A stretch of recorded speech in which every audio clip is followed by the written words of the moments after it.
Li Hu showed no mercy. With a swift motion, he decapitated Juru. Waiting for the farce to end, Xia Hong finally turned his gaze back to Li Tianqing above, cupped his hands again, and smiled. Senior Li, Long Mountain has been defeated. Let's not let those outside make unnecessary sacrifices, shall we? Li Tianqing remained silent for a long time, but a Li family member in front of him mustered the courage to step forward and angrily pointed at Xia Hong. You think we'll surrender? Never. Long Mountain still has 3,000 Long Yu army waiting for the leader to return with reinforcements, and all of you will die here. I swear by. Conveniently, there was a short sword by his foot. Xia Hong kicked it up, and it flew directly into the man's forehead, interrupting his words. Bang! The body hit the ground with a thud, causing everyone in the hall to shudder. Senior Li, what do you think? From start to finish, Xia Hong never glanced at the man but continued to focus on Li Tianqing behind the high platform, asking again. Li Tianqing, whose gaze had been fixed on Li Hu, seemed to have just come to his senses, looking at Xia Hong with a heavy sigh. Defeating Long Mountain at your hands is no injustice. But his face was clearly filled with unwillingness. Pausing for a moment, he asked in a voice tinged with struggle, My Long Mountain still has more than 50 cold resistance-level soldiers and 3,000 Long Yu army outside. Xia Hong, do you truly believe you can secure this victory? They won't come back. Xia Hong answered directly, and seeing the confusion on Li Tianqing's face, he smiled, adding, Whether those 3,000 Long Yu army win or lose in the beehive, they won't be coming back. On what basis? Li Tianqing asked, still unwilling to accept it. Xia Hong didn't answer directly, but retrieved his dragon sparrow saber from Li Hu's hands nearby, then threw it fiercely at Li Tianqing on the platform. Whoosh! The dragon sparrow saber flew from Xia Hong's hand, transforming almost immediately into a silver streak, slicing past Li Tianqing's ear and piercing through the rear wall. Bang!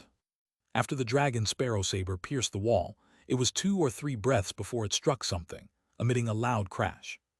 The others were still puzzled, but Li Tianqing's expression changed drastically. Do you wonder why I just cut off one of your arms? Li Tianqing's eyes trembled violently. Others were oblivious, but he understood. The distance from the main building to the mountain behind was about 1 kilometer. Xia Hong's casual throw just now took less than 3 breaths and made such a loud noise from that distance. Power? Xia Hong's power far surpassed his own. Do you wonder why I just cut off one of your arms? Along with Xia Hong's rhetorical question, Li Tianqing realized Xia Hong had the chance to kill him during the siege. Why did he intentionally only sever one arm? It was, of course, to create a scene, showing the severed arm to the Long Yu army, compelling Li Xuanling to lead the troops back for reinforcements. Xia Hong had sent Yu Wendao with the severed arm and Li Xuankang's head in front of everyone, and Li Tianqing had heard it. Impossible, even if Xuanling leads 3,000 troops back, you have no means to deal with her. Your great Xia simply doesn't have this capability. Watching Li Tianqing with his stubborn stance, Xia Hong continued with a gentle smile. Upon seeing your severed arm, along with Li Xuankang's head, even if she knows returning is a mistake, she can't resist the 3,000 soldiers and those 50 cold resistance levels. Checking the time, Yu Wendao should have only over 4 hours left before reaching Beehive. A dizzying sensation overwhelmed him, and Li Tianqing suddenly felt deflated. In over 4 hours, it's impossible to return from the Beehive to Long Mountain with normal marching. To speed up, Li Xuanling can only lead the troops through the Great Xia tunnels. Xia Hong's meaning was clear enough. They had tampered with the tunnels. I don't believe it. Xuanling is incredibly shrewd and wouldn't fall for such a trick. She won't lead the troops through the tunnels. No matter how smart she is, she can't override human nature. Enough. Xia Hong no longer wanted to discuss more with Li Tianqing, waving to cut him off, pointing to the eastern side of the main building. Let's wait and see the outcome of the 3,000 Long Yu army, but for now, Senior Li, let's not let Long Mountain suffer more unnecessary casualties. Please. Li Tianqing closed his eyes, standing and walking with Xia Hong towards the eastern outer corridor of the main building. Hu Jing's 10,000 soldiers were still about 300 meters from the main building and making little progress, but behind them, a golden armor army of about 600 men stood. Watching the people from Long Mountain below suffer rapid casualties, a trace of reluctance flashed in Li Tianqing's eyes. After hesitating for a moment, he finally opened his mouth, shouting towards the building below. "Surrender, stop the senseless resistance." Li Tiancheng's voice, easily recognizable in Long Mountain, made those below, especially those with earth-digging realm cultivation, turn to see him atop the main building, their faces mixed with desolation and reluctance, yet ultimately they slowly lowered their weapons. Clank. Many had already surrendered, and Li Tiancheng's words acted like a catalyst. A large number of earth-digging realm soldiers dropped their weapons first, followed by more and more. The resistance among the logging realm and ordinary people was even smaller, and in just over 10 breaths, they had all laid down their weapons and surrendered. Although some small-scale resistance remained, it lasted less than 100 breaths before Hu Jing's troops quenched it. Xia Hong turned his gaze to the massive mountain behind the western side of the main building, showing a trace of excitement, clenching his fists slightly. Long Mountain has changed hands. Hu Jing, Li Jiayang and Dongkang's families with 5,000 men to confiscate the surrendered soldiers' weapons and clean up all hiding rebels within the base. Chen Yingba, Li Xiling and White Abyss's families with over 2,000 earth-digging realm to quickly repair the breach in the northern wall. Wu Tianxing, Li Changning, Song Yuan, and Yu Cheng's families with over 3,000 earth-digging realm to patrol and guard the base, responsible for any trouble. Liu Yuan assigned 300 Cloud Dragon Army to Peng Bo and patrol the walls with the remaining Cloud Dragon Army. From now on, no one leaves the base, and no one sneaks in. Peng Bo, 300 Cloud Dragon Army are assigned to you. Additionally, Hu Xing, Zhang Ying, and Kong Fan, the 3 cold resistance levels are under your command. Identify and lock up all senior members of Long Mountain and Li family in the dungeon one by one. Understood. The 8 cold resistance levels, including Hu Jing, bowed to Xia Hong, and after receiving their orders, they quickly took their people to attend to their tasks.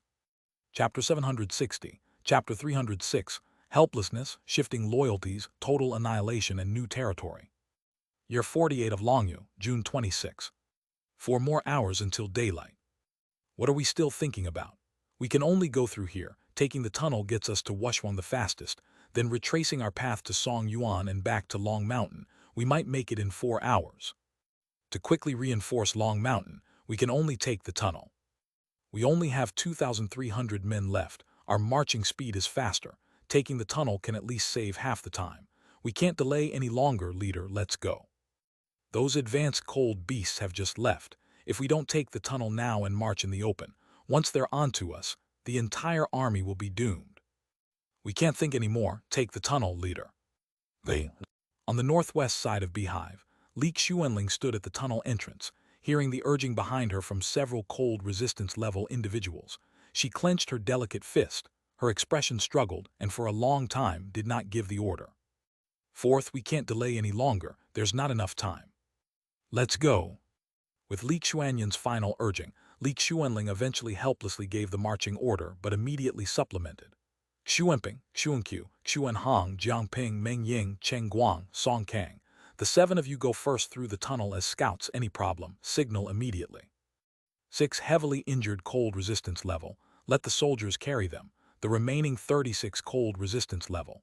Disperse with me to patrol the front of the tunnel. As soon as anything happens, immediately signal the army to retreat from the tunnel. Unlike the earth-digging realm, cold resistance level is barely restricted by the environment.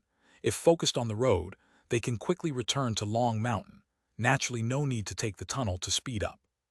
Li Xuanling originally didn't want to take the tunnel, but seeing she couldn't convince the others, she could only take a secondary option, commanding all cold resistance level to guard around to ensure safe marching along the way as much as possible. Subordinates obey. Hearing this, the 7, including Li Xuanping, nodded, entered the tunnel first, heading forwards. The cold resistance level behind urged the Longyu army soldiers to move inside. Actually, there was no need to urge. The 2,300 Longyu soldiers were all eager to return home, quickly entering the tunnel heading to Wushuang. Fourth, send half the cold resistance level back to Long Mountain to check the situation first. Second, uncle's arm was cut. Xuankang was killed. We don't know the situation at the base. That's right, leader. As Yuan Dao said, Yu Cheng, Song Yuan, and Changning have betrayed. Xia Hong has rallied Xiling, White Abyss, Jiayang, East Kang. That's a total of 7 earth-digging realms. Over 10,000 can't afford to lose the base. Send half the cold resistance level back. Maybe they can help. Hearing the suggestion from Li Xuandu and Sun Yan, Li Xuanling, visibly angry, retorted, "Do you think I didn't think of that?" She paused, took a deep breath, and continued. Yuan Dao took the severed limb and head to show all the soldiers.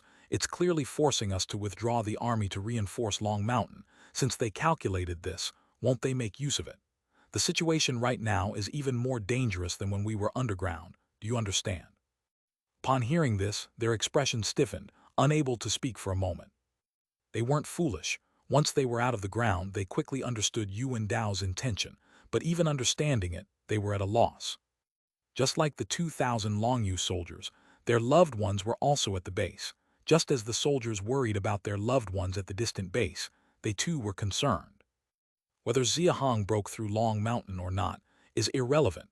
The key is Yuan Dao brought back the severed limb and head, which is indeed real, forming a valid reason for their retreat. Even in the worst-case scenario, even if they break through Beehive and kill Xia Chuan's group, but then the base is wiped out by Xia Hong, all would be in vain.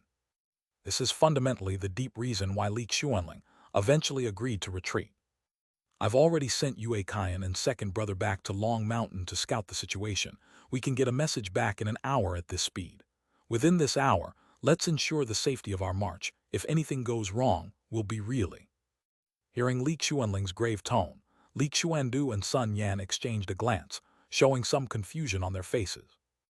Altogether, Great Xia had only 27 cold resistance level. We killed 3, heavily injured 19. At most, there's 5 cold resistance level left. Relying on their 5,000 earth-digging realm army to ambush us, it would be suicide. Li Xuandu finished. Sun Yan immediately nodded and added, "Leader, third brother is right. Even if they intend to act, they don't have the strength. No need to be so cautious. Still send a part back to Long Mountain first." Not just Li Xuandu and Sun Yan, but several cold resistance level nearby who hadn't dispersed all nodded, agreeing with the two's opinions, turning to Li Xuanling. Li Xuanling's expression froze, looking at everyone's eyes, feeling powerless. She fully understood what they were thinking at this moment, nothing more than worrying about the base's safety, fearing the home base being wiped out by Xia Hong.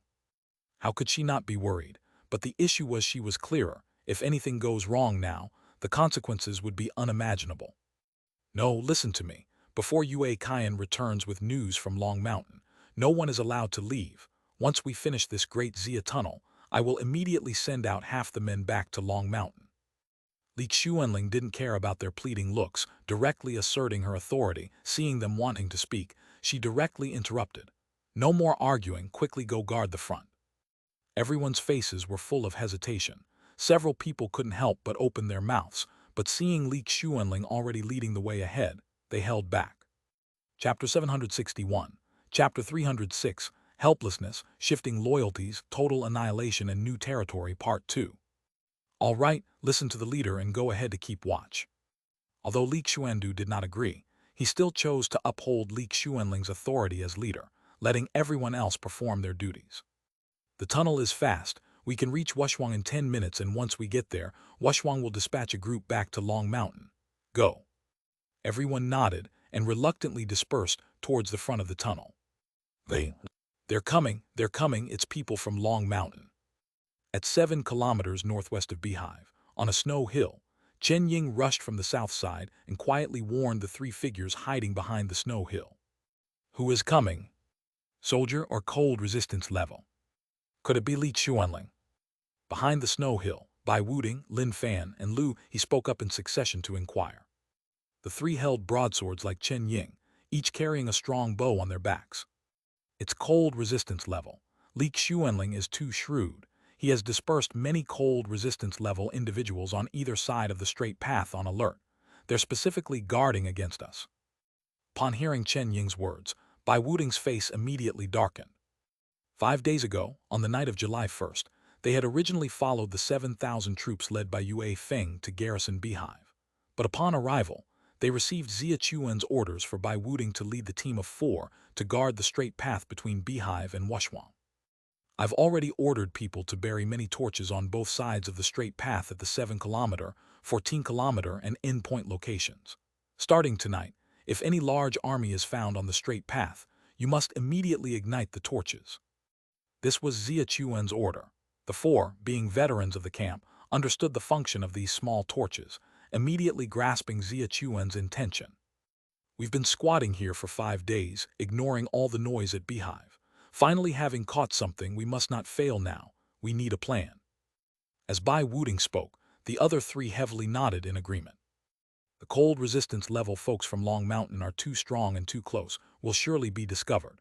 A frontal clash is unwise. If they're sending people to keep watch on both sides of the straight path, we'll do nothing in front to numb them, then go straight to the end point location. Find the 4 furthest shooting spots to hide first, and when the army arrives, seize the opportunity to strike separately. 4 chances. I refuse to believe we won't succeed once. You get what I mean, right? After Bai Wuding finished speaking, he looked steadily at the 3, who clearly understood his gaze, nodding heavily with grave expressions. Fine. After Bai Wuding spoke, he led the 3 in, keeping as far from the tunnel area as possible, heading directly toward the northern end of the tunnel. The boy is simply too young, too cautious, afraid of everything. Great Xia's people have been hit so hard, what tricks could they still pull in the tunnel? The most pressing issue is the encampment, yet she still holds us back from leaving. At the end of Xia's direct path, Li Xuanping stood at the exit with an extremely grim expression. Beside him, Li Xuanqiu was already worried, and upon hearing this couldn't help but say, "Father's arm is severed, who knows what's happened to him? I can't do it. I need to go back to Long Mountain first." Li Xuanqiu finished and truly got up, preparing to walk westward. Li Xuanqiu prioritized the leader's orders. Unable to hold himself back, Meng Ying called out to stop her. Earlier, Li Xuanling had ordered them, 7 in total, to walk ahead through the tunnel to reconnoiter the situation. All 7 managed to reach the exit without finding anything unusual, and while waiting for the main force from behind, Li Xuanqiu wanted to break away and head directly back to Long Mountain, so he naturally tried to dissuade her. Li Xuanqiu halted, turned, and sneered. It's not her father who lost an arm. She naturally doesn't care. If it were uncle who had an arm severed, I wonder if Li Xuanling would still be so calm. Meng Ying was momentarily stunned, looking at the Li siblings, his words silencing him. He genuinely couldn't say much. Li Tiancheng, who lost an arm, was the siblings' father. Their reactions were indeed hard to criticize. "Brother, come with me.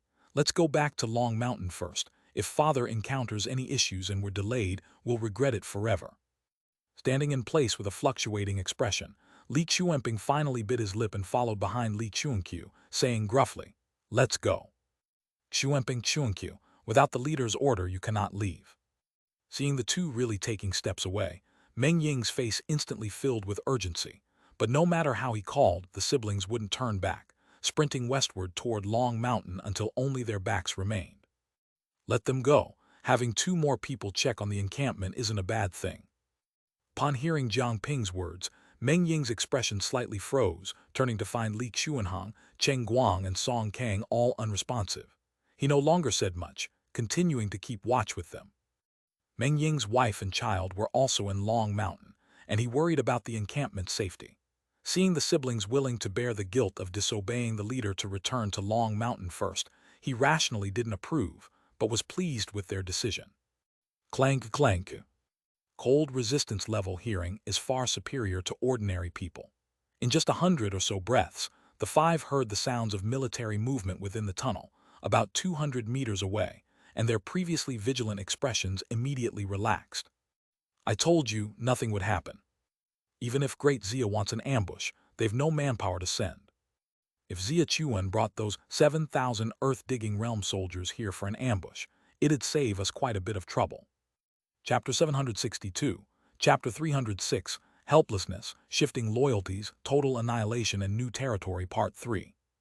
Crackle. Who goes there? Just as Jiang Ping, Li Xuanhong, Cheng Guang, and Song Kang were relaxing and chatting, a faint sound of fire igniting was heard. Meng Ying was the first to notice, quickly turning his head to look northward down the tunnel.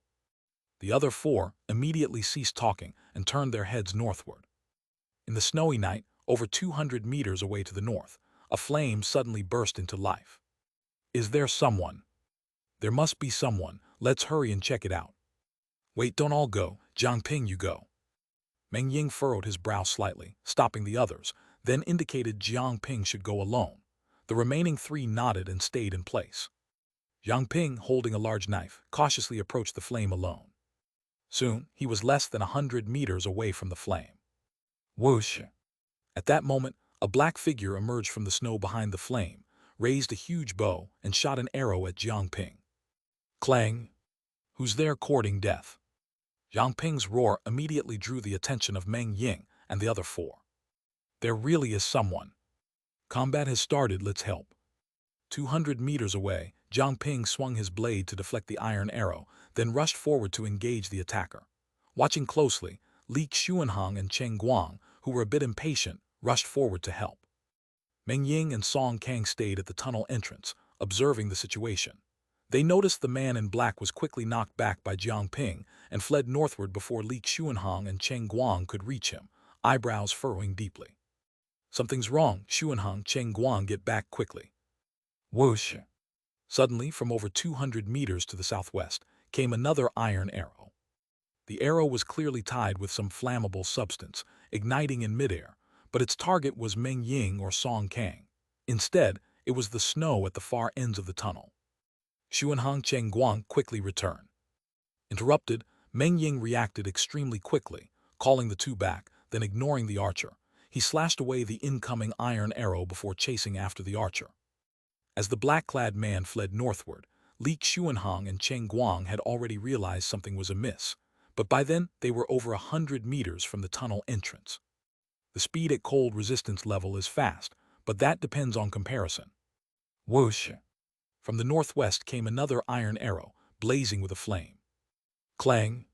The only one near the tunnel entrance who still stood there was Song Kang. He realized the situation, deflected the iron arrow, and pursued the archer. Meng Ying, after a 50-meter chase, saw the person to the southwest escape. He furrowed his brow deeply, and when he turned to see Song Kang also pursuing someone to the other side, his pupils dilated and he shouted in alarm, "Song Kang, don't chase." Whoosh! Thud! To the south, a third hastily fired iron arrow went unchallenged and struck the snow beneath the southern side of the tunnel. Like the previous two, this iron arrow burned fiercely in midair, piercing into the snow undeterred. Instead of being smothered, it continued to burn. What are they planning? Why are they shooting flaming arrows at the snow? Whatever their plan, put out that fire quickly. Unlike the others, Meng Ying had already figured it out. The four who appeared consecutively were clearly part of a premeditated setup, their intentions obviously unfavorable to the group. So he dashed to the south side of the tunnel, signaling Song Kang, Li Xuanhong and Cheng Guang, who were closer, to extinguish the fire quickly. Crackle, crackle. However, their actions were still a bit too slow.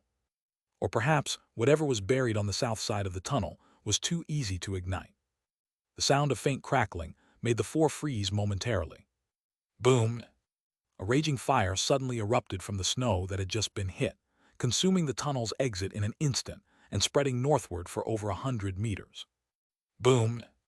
Judging by the burning pattern and the scale of the 10-meter-high flames, there were clearly substantial amounts of flammable materials buried on both the north and south sides of the tunnel in advance. What's going on? There's a fire ahead. Just break through the tunnel. The main army is here, no problem. What is there to fear from fire? We've arrived. The moment the flames rose, those at the cold resistance level atop Long Mountain, and the army inside approaching the exit, were immediately aware. Li Xuanling and the cold resistance level individuals at a distance immediately rushed over. At the sight of the towering flames, their expressions changed slightly before commanding the army to break through the tunnel. Meng Ying, what happened with the fire? Where are the others? Fortunately, the army was unharmed. It was merely an ordinary fire. Meng Ying was unaware of what exactly happened. Feeling relieved, his heart skipped a beat when Li Xuanling questioned him, just as he was about to respond, suddenly. Roar! A colossal roar echoed from the north, causing everyone to turn their heads. Li Xuandu's expression froze as he instinctively asked, "Didn't the advanced cold beasts retreat from the beehive? Why are they back?" Roars, roar. Rumble, rumble, rumble, rumble. Several furious roars followed, causing the ground to tremble, as if the entire snowy plains came alive with rumbling. Li Xuanling, Meng Ying, and all others at cold resistance level around them, their faces immediately changed. The fire, this fire is just like the holy tripod of great Xia. It too attracts cold beasts. Quickly extinguish it, put out the fire, hurry. Meng Ying was the first to react, roaring at the others to put out the fire. Chapter 763. Chapter 306. Helplessness, Shifting Loyalties, Total Annihilation and New Territory Part 4. Upon hearing Meng Ying's words, Li Xuanling quickly understood.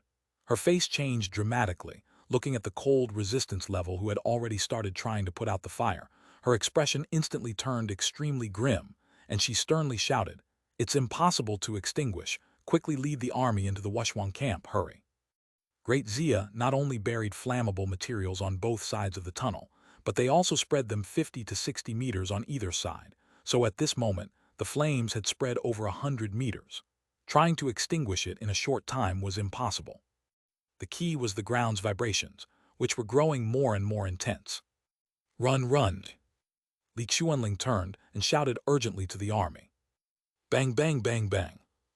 Several small beast silhouettes suddenly rushed in from 4 directions.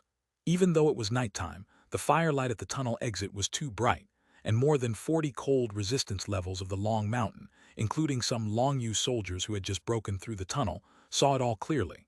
Their bodies trembled violently, and their faces turned deathly pale. Cold beast, it's advanced cold beasts. Not just that, look behind, so many intermediate cold beasts. It's a beast tide, run. How can there be a beast tide here? It's only 2 kilometers from Wushuang, not Long Mountain. One fire, how could it cause a beast tide? How is that possible? The cold beasts lured by the beehive underground haven't gone far yet. Yak, yak, yak. The soldiers' exclamations were interrupted by a rodent that suddenly burrowed out of the ground. The rodent's body was less than half a meter, with a head width of over 10 centimeters, dangling a half-meter-long meaty tail, its back covered in silky golden fur, and its bloodthirsty crimson eyes staring dead at the flames. The rodent's back still bore 4 or 5 sword wounds, with flesh gaping and bleeding from the cuts, apparently freshly inflicted. It's injured, that's the advanced rodent from earlier underground. Li Xuanling immediately recognized this rodent as the one that appeared while she was talking with Xia Chuan underground. Her mind flashed with countless thoughts: shock, regret, anger, frustration. Various emotions intertwined, causing her body to tremble slightly with rage. Yak, yak, yak, roar. The rodent, having experienced something unknown, did not rush towards the flames this time. Instead, it turned to stare at the Longyu soldiers near the flames. After a few faint eeks, it suddenly roared. During the roar, its originally small body rapidly swelled and expanded. In just 3 to 4 breaths, it transformed into a 15-meter-long golden-backed giant rat. The beast's 2 foreclaws alone measured half a meter long, together resembling 6 sharp short swords. It maintained a half-erect stance typical of rodents, with powerful, sinewy hind leg muscles supporting its 15-meter body, signaling the terrifying strength it contained. Its golden back fur stood on end like sharp golden spikes, causing a shiver down the spine. "What are you all standing there for? Run, run!" Seeing the numerous soldiers frozen in fear, Li Xuandu couldn't help but shout sharply, signaling them to quickly run to the Wushuang Giant Stone Camp 2 kilometers northwest. "Run, big brother, third brother, Meng Ying, all cold resistance level, come with me to block the cold beasts, let the army run first." Li Xuanling had long since drawn her longsword and charged forward, because the rodent, upon transforming into its combat form, began attacking the Longyu soldiers around the fire. An army made up of earth-digging realm limit, no doubt about its strength, but it depends on its opponent. If an intermediate cold beast arrives, as long as the number isn't huge, not only can they withstand it, but they can also wipe them out under skilled command. But advanced cold beasts, that's a completely different story. No need for many, even just one advanced cold beast, and the army can only run. The reason is simple. The combat form of advanced cold beasts is too large, their defense capabilities are too strong, and a force just at the bristle level can't damage them. Plus, most cold beasts' innate skills seem designed for large-scale killing, so encountering advanced cold beasts, the army can only run, and the larger the army, the faster they need to flee. Hunting advanced cold beasts requires cold resistance level. This is the reason why. Just look at the Longyu soldiers in front of the rodent to understand. That golden-backed rodent charged forward, knocking away a large group of soldiers. Its speed, power and form utterly crushed the Longyu soldiers. Using both foreclaws and hind legs, numerous soldiers were instantly torn to pieces, scattering the several hundred Longyu army who had previously exited the tunnel in just 3 to 4 breaths. Ah, save me. Run quickly. Run head for Wushwang. Can't outrun this. The cold beasts have surrounded this area. Run in any other direction, just escape. Save me later, sir, save me. Poof and poof.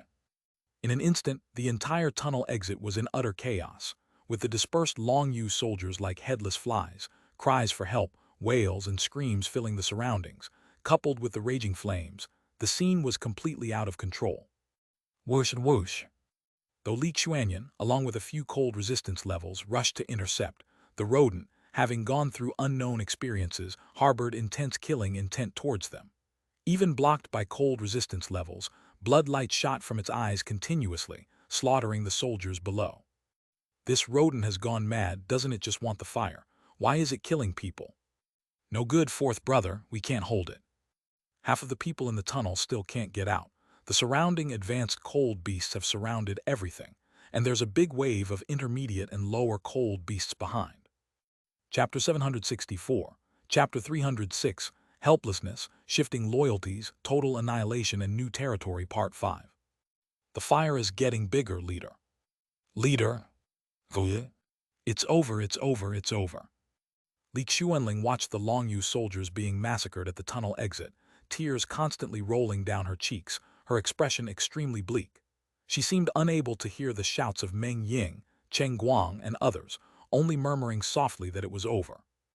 Leader, wake up quickly. It's too late to regret now. Leader, make a decision. Fourth brother, leave some green. Li Xuandu's call of fourth brother finally brought Li Xuanling back to reality. He obviously felt that his following words were not suitable to shout loudly, so he only said 3 words and immediately stopped, just turning his head to look at Li Xuanling. Li Xuanling's face was full of hesitation and struggle. She knew what Li Xuandu's gaze meant, nothing more than asking her to order all the cold resistance level to escape. Of course they could escape, but what about the Longyu soldiers? There's no other way, fourth brother. Even if we fight to the death, we can't stop so many cold beasts. Look behind us, don't hesitate anymore. Li Xuandu finally couldn't hold back, directly speaking bluntly. Li Xuanling turned and looked around. Seeing more and more cold beasts surrounding them, she immediately clenched her fist and shouted, "Break through to the west." Li Xuanyan, Li Xuandu, Li Xuanhong, and many of the Li family's cold resistance level immediately stopped fighting the cold beasts and quickly gathered together, breaking through to the west. Meng Ying, Jiang Ping, Cheng Guang, and Song Kang, the cold resistance level from other families, glanced at the Longyu soldiers near the tunnel with a flash of reluctance, but after hesitating for a moment, they also ran towards the west. No, don't leave us, leader, save me. Sir, you can't leave us, we'll all die here. Help, leader, leader, save us. I'm also a descendant of the Li family. Save me, Uncle 3. Don't abandon us, leader. You beasts, may you die a bad death. Li Xuanling, you coward, do you even deserve to be a leader? Bitch, you beasts won't get away. When Li Xuanling gave up, the fate of the Longyu soldiers was already predictable. With all the cold resistance level gone, they were like lambs to the slaughter against the cold beasts. In the face of death, some begged desperately, some cursed loudly, some insulted all 40+ cold resistance level, and some even directly targeted Li Xuanling as the leader. No matter how they reacted, they ultimately couldn't change the impending deadly situation. More than 40 cold resistance levels striking simultaneously found it easy to break through. Li Xuanling quickly led everyone out of the beast tide circle, running all the way to near the Wushwang giant stone camp, daring to stop only then, looking back toward the southeast. Bang, bang, bang. Seeing more and more cold beasts rush to where the big fire was, tears continuously flowed down Li Xuanling's cheeks, her expression becoming more despondent and hopeless. Li Xuanyan, Li Xuandu, and many surrounding cold resistance level watched the fire direction, their expressions full of shame, guilt, anger, and despair. Their emotions entangled, clearly reaching a complex extreme. Those 4 bastards are from Great Xia. They clearly came prepared. All 4 planned it, first drawing our attention, then seizing the chance to ignite the target with fire arrows. It's a pity Xuanping and Xuanqiu are gone. If they were here, maybe. Great Xia, it's all Great Xia's fault, forcing us to retreat, knowing we'd use the tunnel. They had planted those cold-attracting beasts there long ago. This is Long Mountain's last capital. We must take revenge, definitely take revenge on the Xia Hong brothers, kill them, destroy Great Xia. Li Xuanling, with a desolate look, completely ignored the crowd's arguments. She even ignored Meng Ying mentioning Li Xuanping's siblings and the 4 from Great Xia just doing the burning. Despite knowing what's happening, she still didn't pursue it, clearly in the depths of despair. Fourth brother, don't be like this. The destruction of the Long Yu army is already a fact, don't dwell on it. We still have Long Mountain, just the 40+ cold resistance level. Let's go back to the camp and see what's happening. That's right, the camp should not have been breached by the Xia army. Let's go back first. Hearing Long Mountain, Li Xuanling finally got a bit of spirit, turning around to look around the crowd, clenching her fist to force herself to perk up. Let's go back and take a look. After saying that, she led everyone, heading toward Long Mountain in the west. Including Li Xuanling, no one looked back at the fire behind, only rushing toward Long Mountain. This Li Xuanling is really ruthless, abandoning the 2,300+ Long Yu army just like that. Judging by the scale of the cold beasts, few might survive. Cough, cough, cough. It's not called ruthless. There are indeed too many advanced cold beasts. Even if she fights desperately with those 40+ cold resistance level, not much could be saved. Reason prevailed, I guess.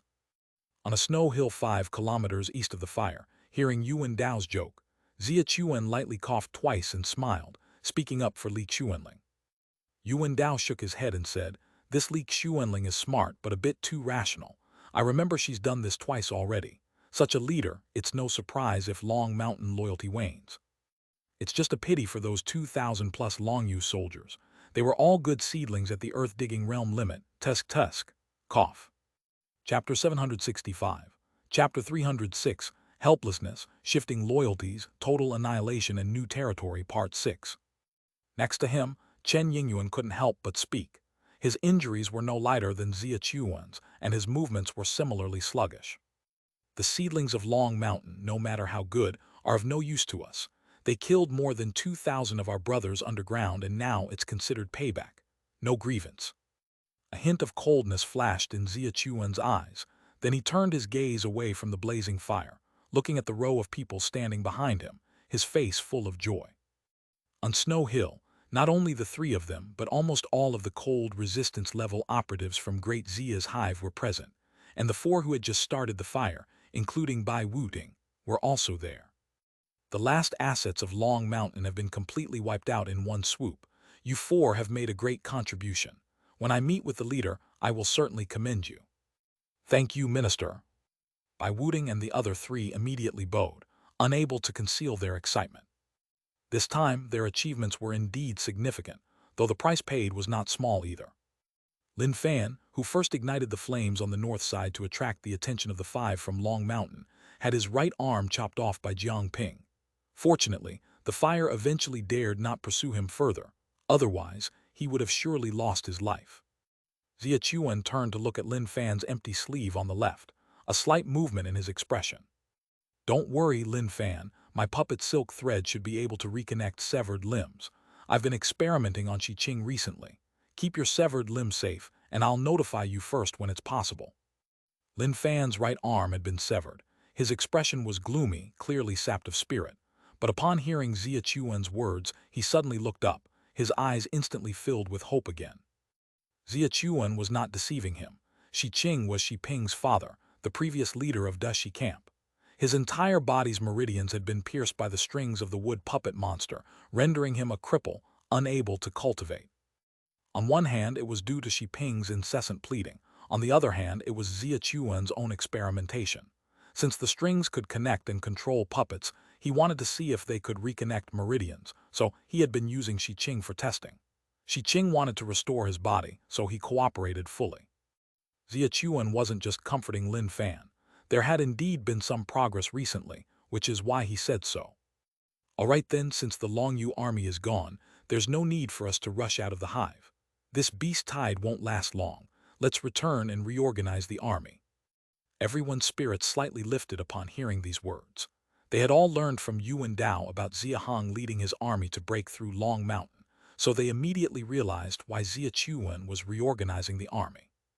Long Mountain has a total population of over 130,000. Right now, there are 8 earth-digging realm factions mixed together, with 7 being surrendered troops, a mixed bag. We only have the Cloud Dragon army there, so the leader will definitely have difficulty controlling the situation.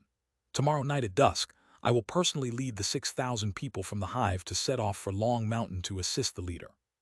With Long Mountain's army completely annihilated, there was no longer any power in the entire Longyu that could threaten Great Xia, so Xia Chuan could naturally act freely. After saying this, he frowned and promptly ordered. Li Xuanling and his group are also heading towards Long Mountain. To prevent them from causing trouble for the leader, Director Yuan, you take Yue Feng, Bai Wuding, Ying Yi Lu He, Zhu Yuankai, Chen Ying, Lu Sheng, Tong Xinglong, Li Yuankun, and Zhao Kencheng, and set off directly to Long Mountain to assist. Understood. Yuan Dao and the other named 10 people immediately bowed and nodded. It was somewhat regrettable. Even though Long Mountain was defeated, they still retained over 40 cold resistance level operatives, yet he could only send 11 people to help Xia Hong. Clearly, the number of cold resistance level operatives in Great Xia was still too few. But Xia Chuan really had no choice. Yue Feng, Lu Sheng, Tong Xinglong, Li Yuankun, and Zhao Kencheng were 5 who were lightly injured from the Hive Guard battle underground. Bai Wuding, Lu He, and Chen Ying had been monitoring the tunnel, not participating in the Hive Guard battle. Ying Yi and Zhu Yuankai had just come from Xia City as reinforcements. He had practically dispatched all the cold resistance level operatives he could send. Oh, by the way, Minister, what about Li Xuanxiang? Just as Yuan Dao was about to set off, he suddenly remembered Xia Hong's instructions when returning from Long Mountain and hurriedly turned to inquire of Xia Chuan. Xia Chuan was momentarily bewildered upon hearing this. Then he recalled something. His expression changed dramatically, and he urgently exclaimed to Yuan Dao, "Quickly return to the hive surface. I've already had the holy tripod brought out.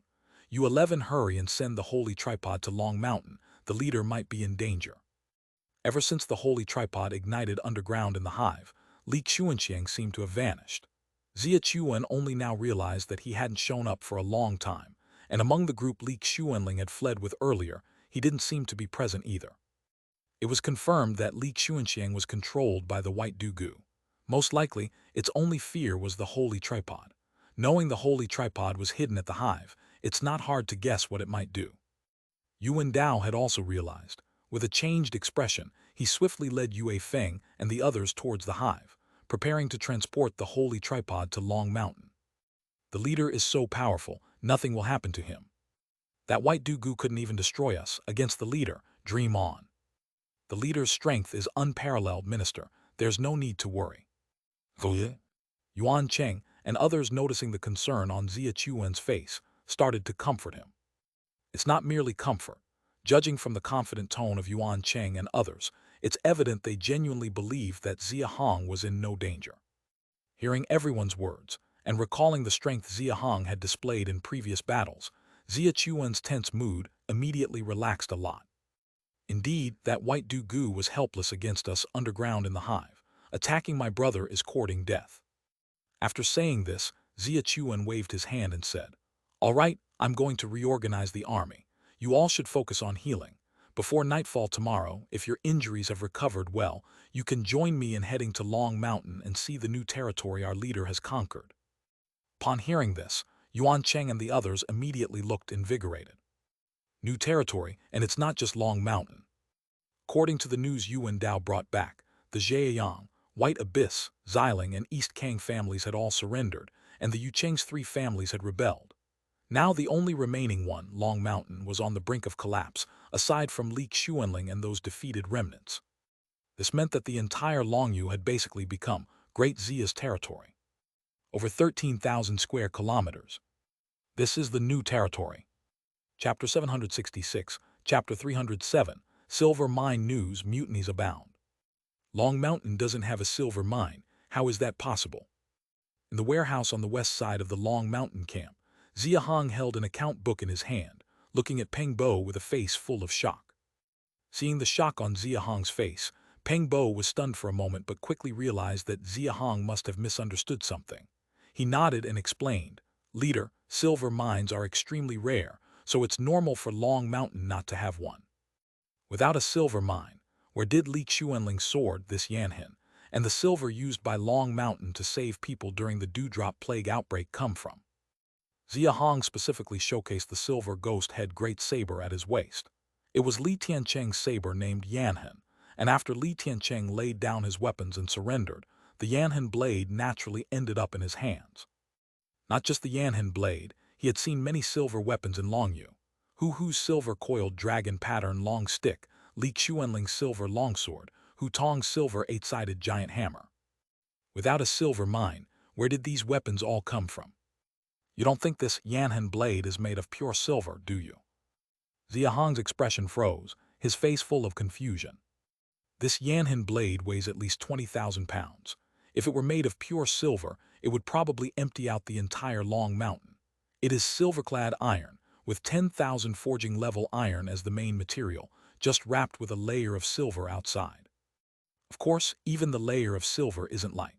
I heard from the people of Long Mountain before that the silver layer on the Yanhin blade weighs over 500 pounds, making it the second most precious weapon in the entire Longyu. The most precious is Li Xuanling's sword. That's right, Li Xuanling's heavenly transformation sword is wrapped in silver, said to weigh over 800 pounds. In the entire Longyu, there isn't a better weapon than it. The main material is 10,000 forged iron, just wrapped with a layer of silver. Xia Hong looked at the Yanhin blade in his hand, his brow slightly furrowed. He could understand the practice of wrapping weapons in silver, not to mention its restraining effect on deceitful monsters. Compared to iron, silver is much higher not only in toughness but also in hardness. Its melting point is also higher, and its structure is obviously more stable. Wrapping it outside the weapon makes it not only sharper but also less prone to wear and tear, significantly enhancing its durability. Without a silver mine, where did all this silver come from? Li Tianhua. Xia Hong had a rough idea of the source, but continued to listen to Peng Bo. Li Tianhua is the only one across Longyu who can traverse Long Mountain. Li Xuanling's heavenly transformation sword, this Yanhin blade, Hu Hu's coiled dragon pattern long stick, and even the silver stored in Long Mountain were all brought by him. Seeing the confusion on Xia Hong's face, Peng Bo knew he was curious about something and quickly said, "Where Li Tianhua got it, the subordinates don't know, and I guess even the Li family doesn't necessarily know." Silver in stock, 12-15 pounds. Xia Hong looked at the amount of silver recorded in Long Mountain's inventory, with eyebrows tightly furrowed, unable to speak for a long time. Silver can only be converted into system resource points at 5 pounds per point, which means the silver inventory of Long Mountain can only be turned into 243 points. Among the 9 system buildings, apart from the black soil wall and yellow earth, all the other 7 upgrades require silver, with the lowest English spirit monument requiring 3,000 points, equivalent to 15,000 pounds of silver. This little silver doesn't even need to be converted. It seems like I still have to rely on myself to find a silver mine. Without finding a silver mine, all buildings can only be upgraded to level 3, and even the small wooden table and rough iron chain can't be unlocked. Xia Hong took a slight breath and flipped through the account book carefully.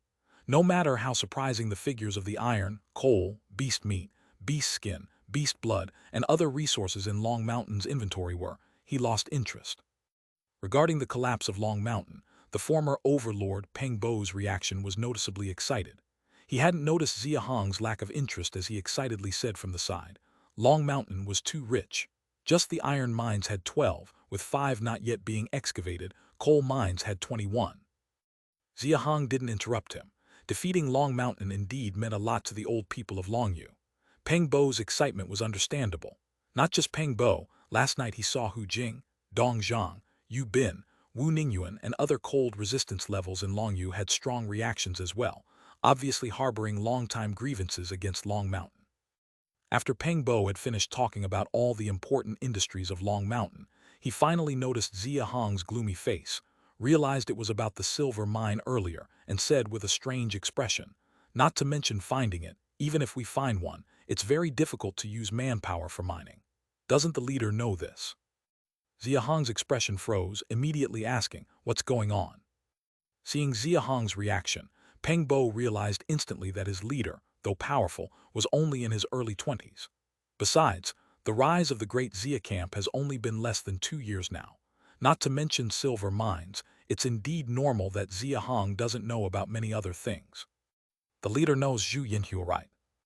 Zhu Yinhua is one of the 11 herbs used in concocting jade bone medicine, and nowadays in Great Xia is one of the 4 main herbs required for refining Yangyuan pill, also a main herb for refining sun resistance pill. Xia Hong certainly knows this. But he quickly remembered something, then realized why Peng Bo was asking him about it. Zhu Yinhua usually grows in 2 places, either near silver mines or in places where rodents gather. While the methods for concocting jade bone medicine in Longyu were backward, they had a fixed demand for Zhu Yinhua, so they certainly gathered a lot, and having harvested it, they might very well know where the silver mines are. Chapter 767, Chapter 307, Silver Mine News, Uprisings Everywhere Part 2. Xia Hong thought of this, and immediately looked at Peng Bo with anticipation. Peng Bo quickly waved his hand and smiled. "Leader, don't look at me like that. I've never picked Zhu Yinhua. In the entire Longyu, only Long Mountain and Jieyang have the capability to harvest Zhu Yinhua. It's likely that someone from these 2 families knows the location of some silver mines. If someone knows the location, that's good." Suddenly seeing a way out, Xia Hong felt much more comfortable at heart. He then thought of what Peng Bo had just said, that even if the silver mine was found, it would be difficult to use manpower for mining. After pondering for a moment, he guessed, "Is the difficulty in mining due to the cold beasts?" Peng Bo nodded, saying, "Many people think that only rodents like to occupy the surroundings of silver mines. In fact, wherever there's a silver mine, there are cold beast populations stationed, at least 1 or 2, at most a dozen. These places are deadly for even those at the cold resistance level, making it almost impossible to organize human mining." Cold beast populations. Hearing these 4 words, Xia Hong's brows tightened, and he immediately recalled the rodents on the north slope of the mountain before the first year, and even earlier, the frost wolves that blocked the way when he led the people of Great Xia from the mud slope to Twin Dragon Valley.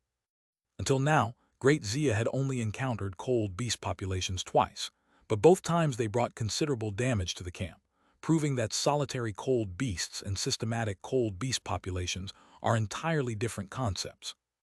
A single cold beast population is definitely much more formidable than a beast tide of the same scale.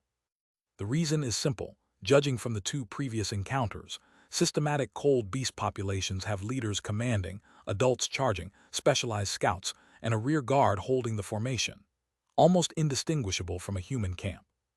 With more advanced organizational forms, naturally comes stronger combat power. Moreover, the larger the cold beast population, the more it proves its king's power and extraordinary wisdom, making it even more daunting to deal with when you think about it. No wonder. If that's the case, obtaining silver mines is significantly more challenging than iron mines.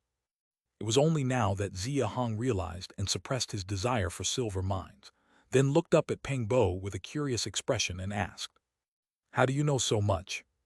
Peng Bo replied with a smile, "Leader, you forgot. I was a hostage at Long Mountain for a few years. I had somewhat of a mentor-mentee relationship with Li Tianhua." Li Tianhua. Since arriving at Longyu, Xia Hong had heard this name countless times, to the point that his ears were almost developing calluses.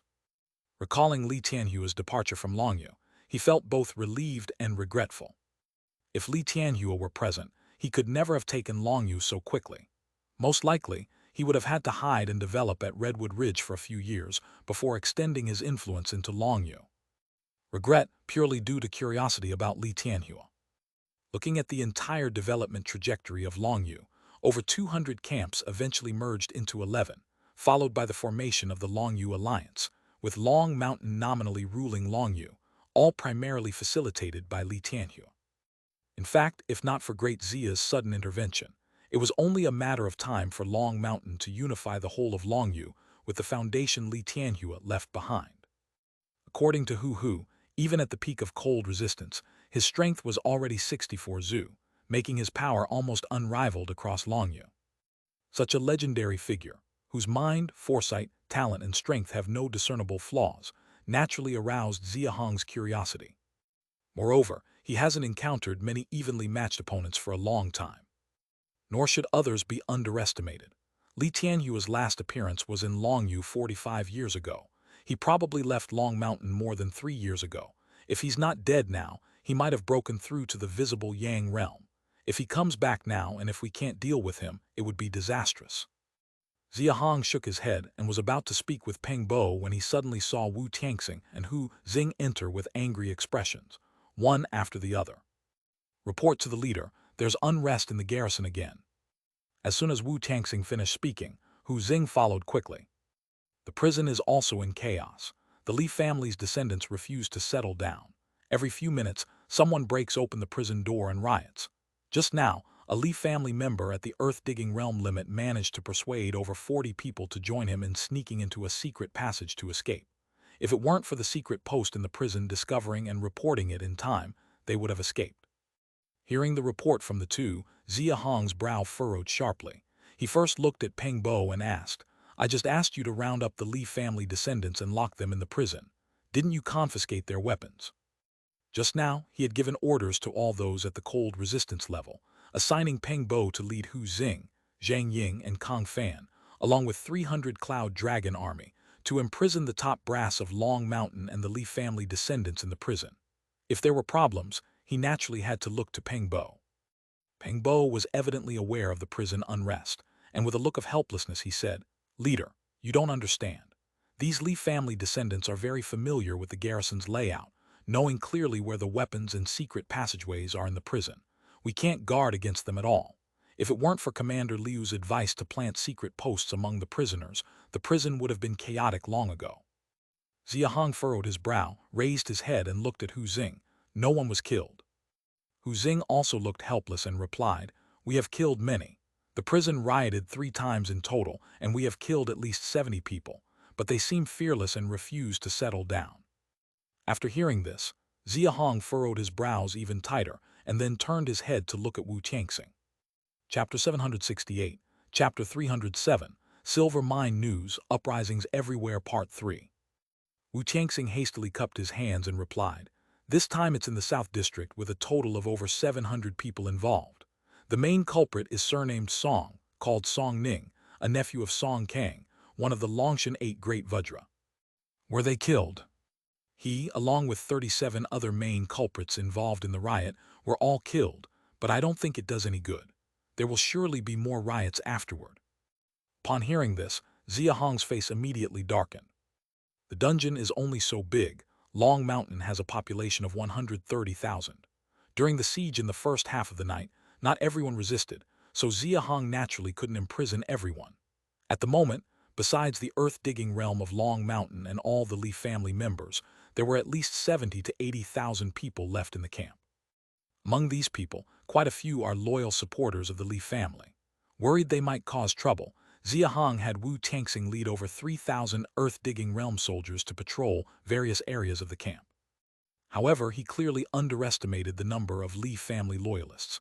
Just over an hour had passed, and there had already been 8 riots in the camp, with the scale of each riot involving hundreds or even thousands of people.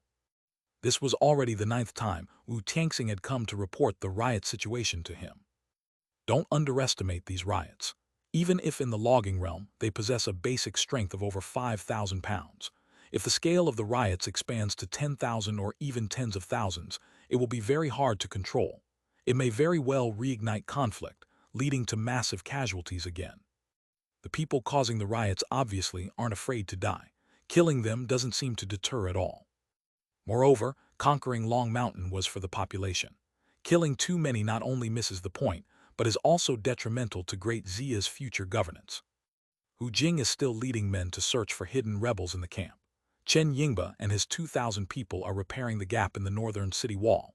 With only 300 Cloud Jiao army and 3,000 earth-digging realm soldiers, controlling tens of thousands is evidently a bit challenging.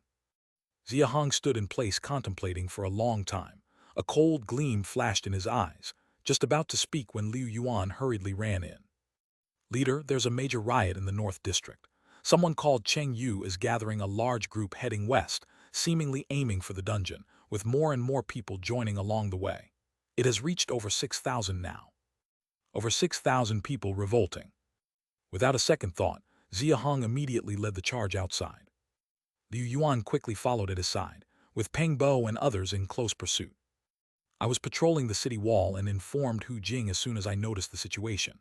He dispatched 4,000 men, led by Dong Zhang, to suppress it.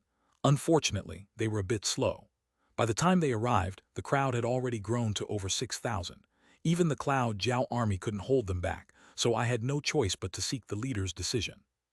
Before Liu Yuan finished speaking, Xia Hong, accompanied by the group, had already reached above a tall building near the entrance of the dungeon in the North District. Brothers, Great Xia is deceiving us. Heavenly Ancestor and others have surrendered their weapons, but they still slaughter at will in the camp. If nothing is done, they'll soon be upon us. We can't let them have their way in Long Mountain. It's just one life. Let's fight them. I don't believe Great Xia can kill us all.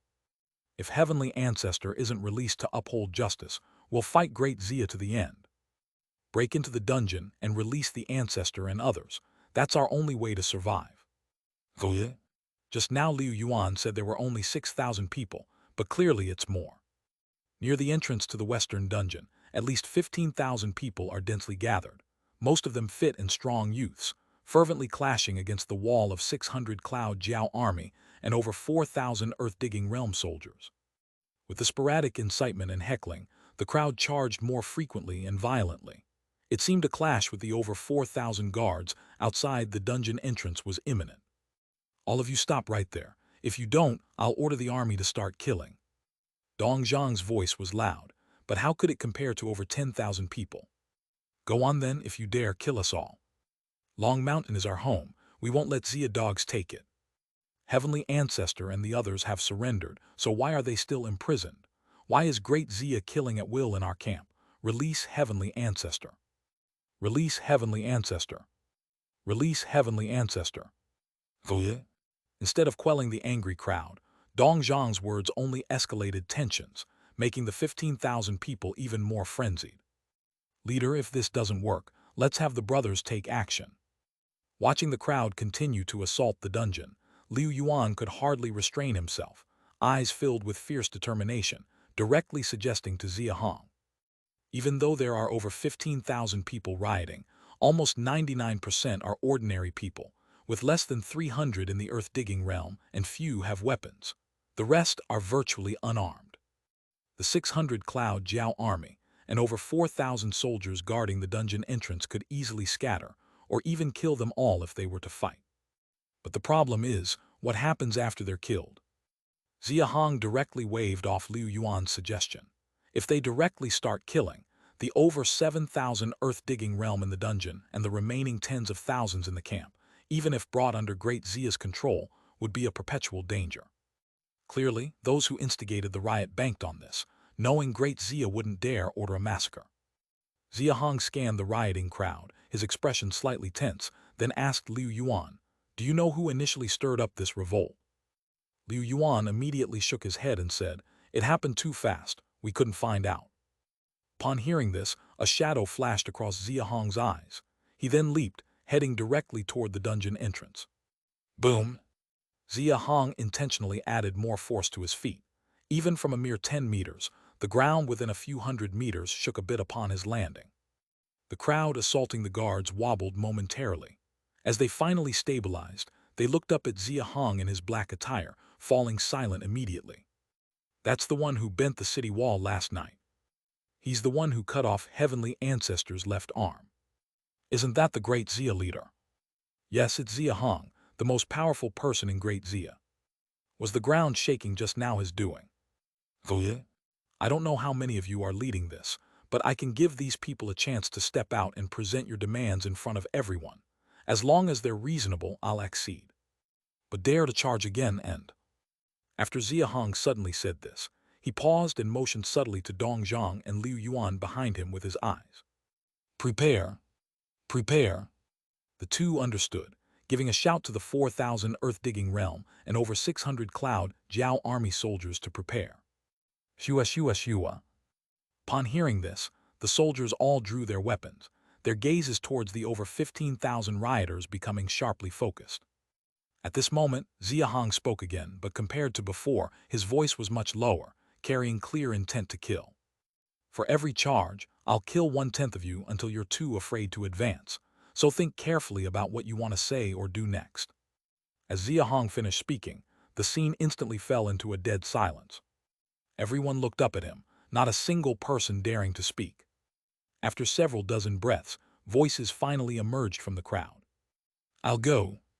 I'll go. And I." "Go."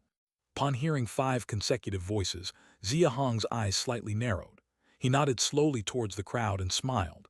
"Then come over, make way for these 5 people." Chapter 769, Chapter 308, Shocking Turn, Grave Injuries and Restless Hearts. 5 people emerged from the crowd. Their appearance was unremarkable, wearing the iconic white attire of Long Mountain, making them indistinguishable among the masses. As the mutinous crowd dispersed, creating a path, the 5 walked in unison towards Xia Hong until they were less than 10 meters away, when Liu Yuan couldn't help but shout to stop them. "All right, no need to come any closer." However, Xia Hong waved his hand indicating it was fine, smiling as he signaled for them to continue approaching. The 5 continued forward and soon stood in front of Xia Hong. "Tell me, what is the purpose of this mutiny you initiated?" Whoosh! Nobody expected that just as Xia Hong was about to speak, these seemingly ordinary 5 suddenly erupted into action against him. Each of them was suddenly holding a big saber, blazing with blue flames. One maneuvered to the back, 2 blocked the sides, 1 leapt from above, and the last charged straight ahead. Within an instant, Xia Hong was securely surrounded by these 5, with no room even to retreat, let alone dodge. The sudden occurrence was simply too swift. The 5, without weapons at first, suddenly wielded their sabers and surrounded Xia Hong with lightning speed, slashing at him. Even the Cloud Dragon army soldiers, typically at the cold resistance level, couldn't react in time. The critical part was that the speed of these 5 was almost unbelievable. Even in Xia Hong's eyes, there was a flash of panic and surprise. Although his reaction was swift, he only managed to make 2 hasty moves. First, he drew the Yanhin blade from his waist with his right arm to block the person in front. Second, he raised his left arm to protect his head. Crack, crack. These weren't just 2, but 5 consecutive crisp sounds of bones being struck, echoing almost into the ears of nearly 20,000 people present. Boom, boom. Before anyone could react, 5 intense shockwaves spread abruptly from where Xia Hong stood, causing the front row Cloud Dragon army soldiers closest to Xia Hong to stagger and fall. If even they were this affected, then there's no need to mention others. At the dungeon entrance, earth-digging realm guards in the front row were directly blown away over 10 meters, and those further back were forced to retreat repeatedly. In the mutinous crowd, over 100 with only logging realm cultivation were directly turned into bloody mist, disappearing without even a scream. Those beyond the front 100 were slightly luckier, only being blown several hundred meters away.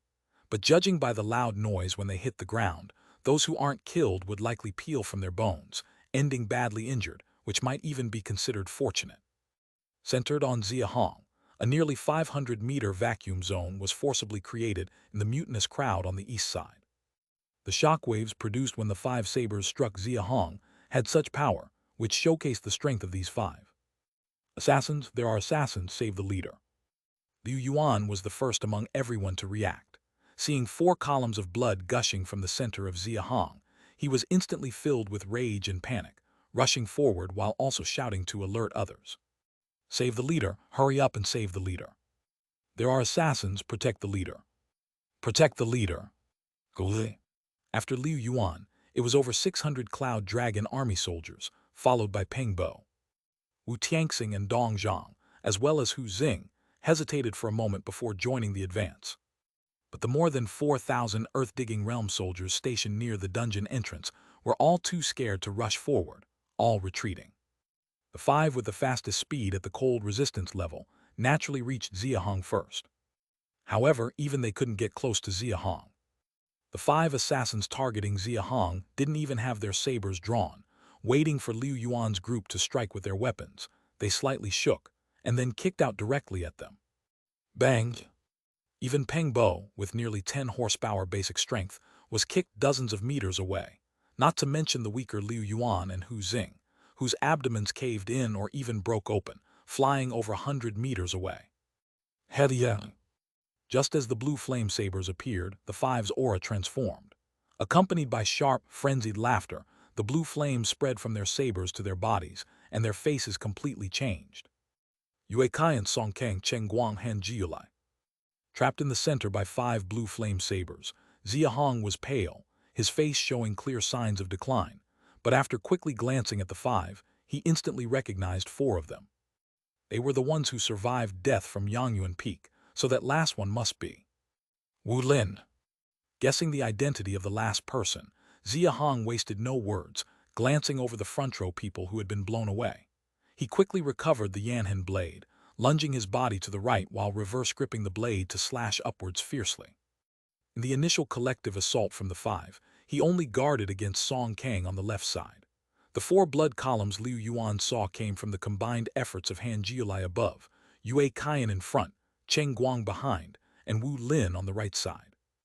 Massive amounts of blood spurted from his chest, back, and right waist, yet if Xia Hong hadn't timely raised his left arm to guard his head, judging by the sound just made, Han Jiulai's one strike might have shattered his skull. As Xia Hong charged to the right, he glanced at the scattered crowd, withdrew his gaze, then directly crashed into Wu Lin's body. Chapter 770, Chapter 308, Shocking Turn, Grave Injuries and Restless Hearts /2. Bang! How is your strength possible? The moment Wu Lin collided with Xia Hong, pure shock flashed in his eyes. Shortly after, he was sent flying over 100 meters away, much to the disbelief of everyone present. He never finished his sentence, because Xia Hong used the opportunity of knocking him away to break free from the encirclement of Han Jiulai's group of 4. In less than a heartbeat, the Yanhan blade was already slicing towards his body. 40 TWO Chinese letter. How can his strength be so incredible? Wu Lin dared not hesitate for even a moment. He quickly got up from the ground and then changed direction towards the south, where the recently dispersed crowd was fleeing. What are you all standing around for?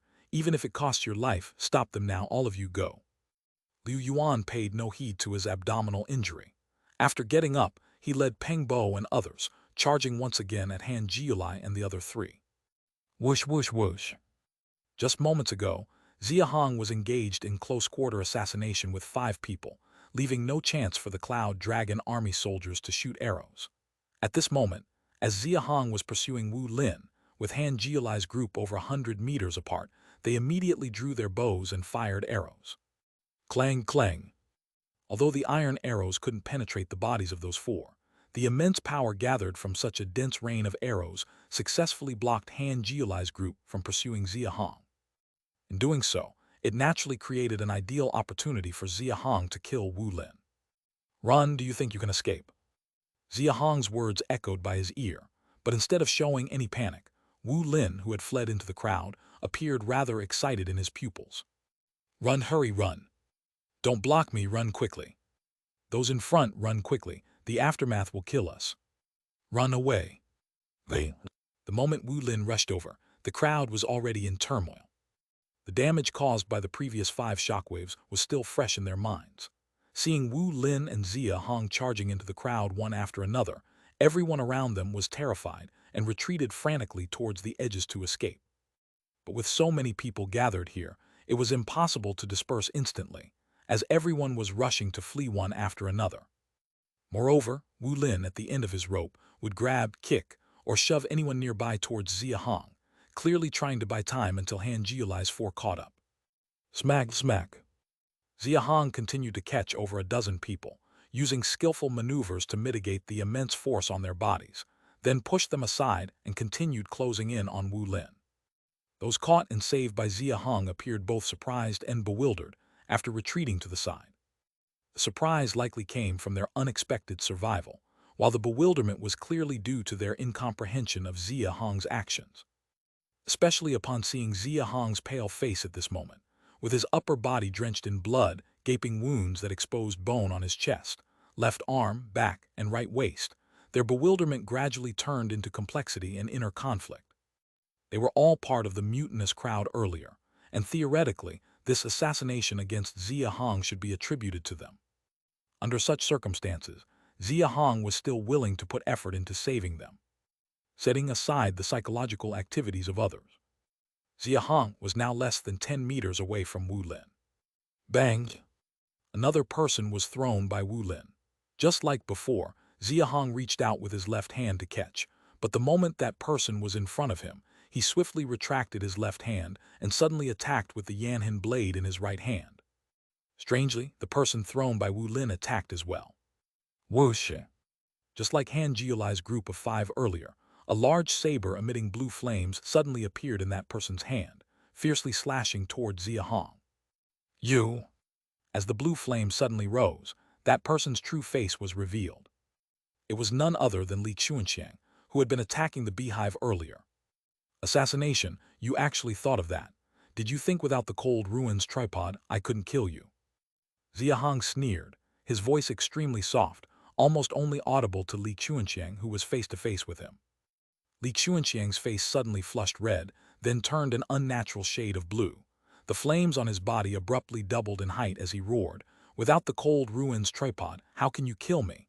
With your strength of 40 TWO Chinese letter, die." The voice he roared with wasn't even Li Xuanxiang's, but a very sharp female voice. If Yuan Dao and Yuan Cheng were present, they would certainly recognize it as identical to the female voice they heard the night White Du Gu revived on Yangyuan Peak in April. Li Xuanxiang, or rather White Du Gu, had its blue saber suddenly expand more than double its size, reaching a staggering length of 3 meters. Its power visibly skyrocketed, causing surrounding air currents to stir. In Xia Hong's eyes, countless red substances clung to the blade's edge. Whoosh! The saber's arc of attack manipulated the airflow, extending nearly 10 meters. From a distance, it looked like a massive 10-meter saber was horizontally slashing toward Xia Hong's head. This slash, like a collapsing mountain, like a torrential flood overhead, even before the blade landed, had already gouged a half-meter-deep trench on the ground beneath Xia Hong's feet. In comparison to Wu Xing of Hankyang Gourd Valley before, White Du Gu's strength and methods had clearly improved dramatically. Not only could it simultaneously control 6 cold resistance-level individuals, but the power exerted through controlled humans wasn't even in the same league as before. Although it was unclear how exactly this White Du Gu controlled humans, this was already Xia Hong's second encounter with it, so he had some basic understanding. If memory served, the last time in Gourd Valley, it could only exert over THIRTY Chinese letter of strength when controlling Wuxiang. The initial assault by Han Jiulai's group of 5 seemed to be of similar strength. Chapter 771, Chapter 308, Shocking Turn, Grave Injuries and Restless Hearts. But the Li Xuanxiang in front of him was different. This strike could truly make him sense danger. Luckily, he noticed that Li Xuanxiang was not among the 5 earlier, so he'd been cautious. If he had been caught off guard by this strike, the result might have been completely different from the first wave of ambush. You think I placed the cold ruins tripod in the beehive for what, you fool?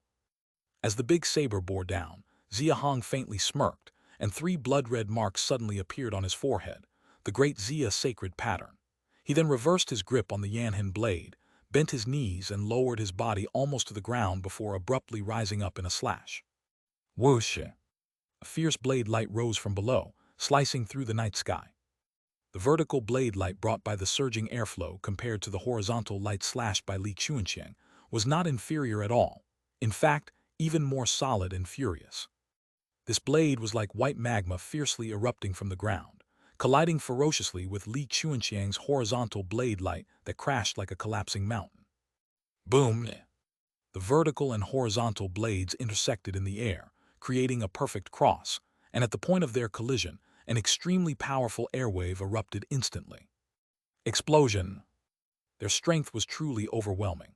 Not only at the initial clash but even during the stalemate, there was no sound of weapons clashing. To be precise, their strength was so immense that the sound of the airwave at collision was so loud, it gave the illusion that no weapons had collided. How is it possible? How could your strength be greater than mine? After a mere 3 to 4 breaths in the stalemate, the shockwave hadn't even dissipated when Li Xuanxiang's expression changed, for he noticed that the blade light he had slashed was slowly dissipating. This proved that Xia Hong's strength surpassed his. Impossible, impossible. For this assassination plan, he just purposefully visited Yangyuan Peak, divided 1/3 of the Holy Sun body among 6 puppets. Li Xuanxiang's body had been cultivated to its extreme with strength capable of over 50 manes. How could he not match Xia Hong? The next murmurs from Xia Hong broke him even more. A mere clown, Did you think hiding among people would make you invisible to me? When I arrived, I immediately noticed you along with Han Jialai and the 5 others. I didn't expose you just to see what tricks you were up to. Assassination. You actually thought of that, but just using you to stage a play. Swishing. Xia Hong's left eye suddenly shot out a golden divine light, directly hitting Li Chuanxiang's forehead. Then, his legs pushed back, his waist twisted, and raising his knife-wielding hands high, he immediately slashed downward as his body returned to its normal state. The fists, feet, and waist combined, focusing power to break a point-long fist form. Not only are my methods stronger than yours, but my strength is also greater. With disdain in his eyes, Xia Hong's face flashed a hint of pride. Looking at the fissuring forehead of Li Chuanxiang, the Yanhan blade in his hands remained unwavering as it sliced down. This strike, without visible airwaves, had a knife edge expanding only 3 to 4 meters, and was rather ordinary in comparison to the previous slash from Xia Hong. Crack! Li Chuanxiang's already half-cracked skull was slashed by the blade, instantly shattered into countless pieces, and under the blade's pressure, his body was directly crushed into the ground. The over 4-meter-long blade light passed through Li Chuanxiang's body, finally landing on the ground. Bang! The surrounding 1-kilometer area seemed to tremble. Where the blade landed, a ravine over 20 meters long was cut. Sand flew and rocks tumbled, dust filled the air. Everyone around, whether from Long Mountain or Great Xia, was momentarily dumbfounded. They looked down at the 3 to 4 meter deep ravine, gulped with a loud swallow, then looked at Xia Hong, all without exception, their eyes widened with shock and horror. With a basic strength of 42 manes, accounting for a 50% increase from the holy pattern and a 30% increase from the long fist form, the most powerful strength I can unleash should be over 75 manes. And with the shattering divine light, a clone with strength over 50 manes dares to try to assassinate me, so naive. Just like Wu Xing, after Li Chuanxiang's body crumbled to powder, it also condensed into drops of cold apple jade dew on the spot. Cough, leave someone. Xia Hong ignored the cold apple jade dew on the ground and suddenly dashed forward, first rushing towards the back of Li Chuanxiang's corpse where Wu Lin was attempting to flee, while signaling to Liu Yuan and the cold resistance level individuals to capture Han Jialai and the others. His confrontation with Li Chuanxiang had been brief, yet the commotion it caused was terrifying. Hu Jing, Chen Yingba, and other cold resistance levels within the station had already hurried over. At Xia Hong's command, none of the 11 dared delay, swiftly surrounding Han Jialai and the others with the Cloud Dragon army. Wu Lin's strength was merely a bit over 30 manes. With Xia Hong at full strength, escape was impossible for him. He barely avoided for less than 3 breaths before Xia Hong's big saber cut him into 2. But strangely, even after being cut into 2, he didn't die immediately. Instead, he looked back at Xia Hong, face full of shock, and spoke. The yin-yang mirror. You've captured the yin-yang mirror. This white Dugu recognized the yin-yang mirror. Xia Hong's brows slightly furrowed, and just as he was about to speak, the Yanhan blade stuck in Wu Lin's waist suddenly seemed to heat up, starting to make sizzling sounds, soon emitting black smoke, clearly the silver taking effect. At the same time, Wu Lin began to scream miserably. Gasp, gasp, ah. Finishing off Wu Lin, Xia Hong's face had turned extremely pale, with 4 wounds on his body still gushing blood. Yet he still gritted his teeth, continuing to charge towards Han Jialai and the others. Chapter 772, Chapter 308, Shocking Turn, Grave Injuries and Restless Hearts /4. Unlike the previous assassination attempt on Xia Hong, initially only Liu Yuan and a group of cold resistance level and the 600 Cloud Dragon army made a move. After he killed Li Chuanxiang, the over 4,000 Earth-digging realm also joined in, including more and more arriving from elsewhere. Although Han Jialai and the other 3 were strong, surrounded by so many, they couldn't escape and could only wait for Xia Hong to kill them one by one. The first one Xia Hong killed was Han Jialai, who was relatively the strongest. Han Jialai, who was being surrounded by Hu Jing and his men, had already fled to the vicinity of the iron stake wall on the east side of the camp, just 1 step away from flipping over the wall to escape. But unfortunately, Xia Hong arrived in time and beheaded him with a single stroke. Next, only the weaker Cheng Guang, Song Kang, and Yue Kaian were left. Xia Hong went after Song Kang first, his Yanhan blade slashed his shoulder, and thick smoke billowed instantly. Leader Xia, spare my life. Oh? Just as Xia Hong was about to behead him with force, Song Kang actually pleaded for mercy, and the blue flaming big saber in his hand vanished. Able to regain consciousness, unlike Li Xuanxiang and Han Jiulai. Xia Hong's eyes flickered slightly. He immediately withdrew his big saber and kicked him over towards Liu Yuan and the others, then similarly captured Cheng Guang and Yue Kaiyan alive. Seeing Xia Hong cleanly resolve the 5 people, everyone present was full of admiration and shock, especially the Cloud Dragon army soldiers, whose eyes were filled with fervor. But this fervor quickly turned into deep worry. Spurred. Xia Hong suddenly spewed a mouthful of blood. His already pale face darkened further, and his entire aura instantly wilted to the extreme. Leader, how are you? Liu Yuan, full of shock, rushed directly to Xia Hong's side, with Peng Bo following closely behind. Chen Yingba stood in place for a moment in thought, then also slowly walked up. The remaining 8, including Hu Jing, had complex expressions on their faces. Liu Yuan, Peng Bo, take me into the main building. Cloud Dragon Army guard beside.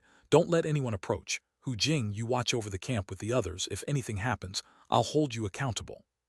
Understood, subordinate obeys. Hu Jing immediately nodded in compliance. Liu Yuan skipped the formalities, directly carrying Xia Hong towards the main building. The 600 Cloud Dragon Army didn't need to be called. They automatically followed behind. Is the leader seriously injured? Definitely seriously injured.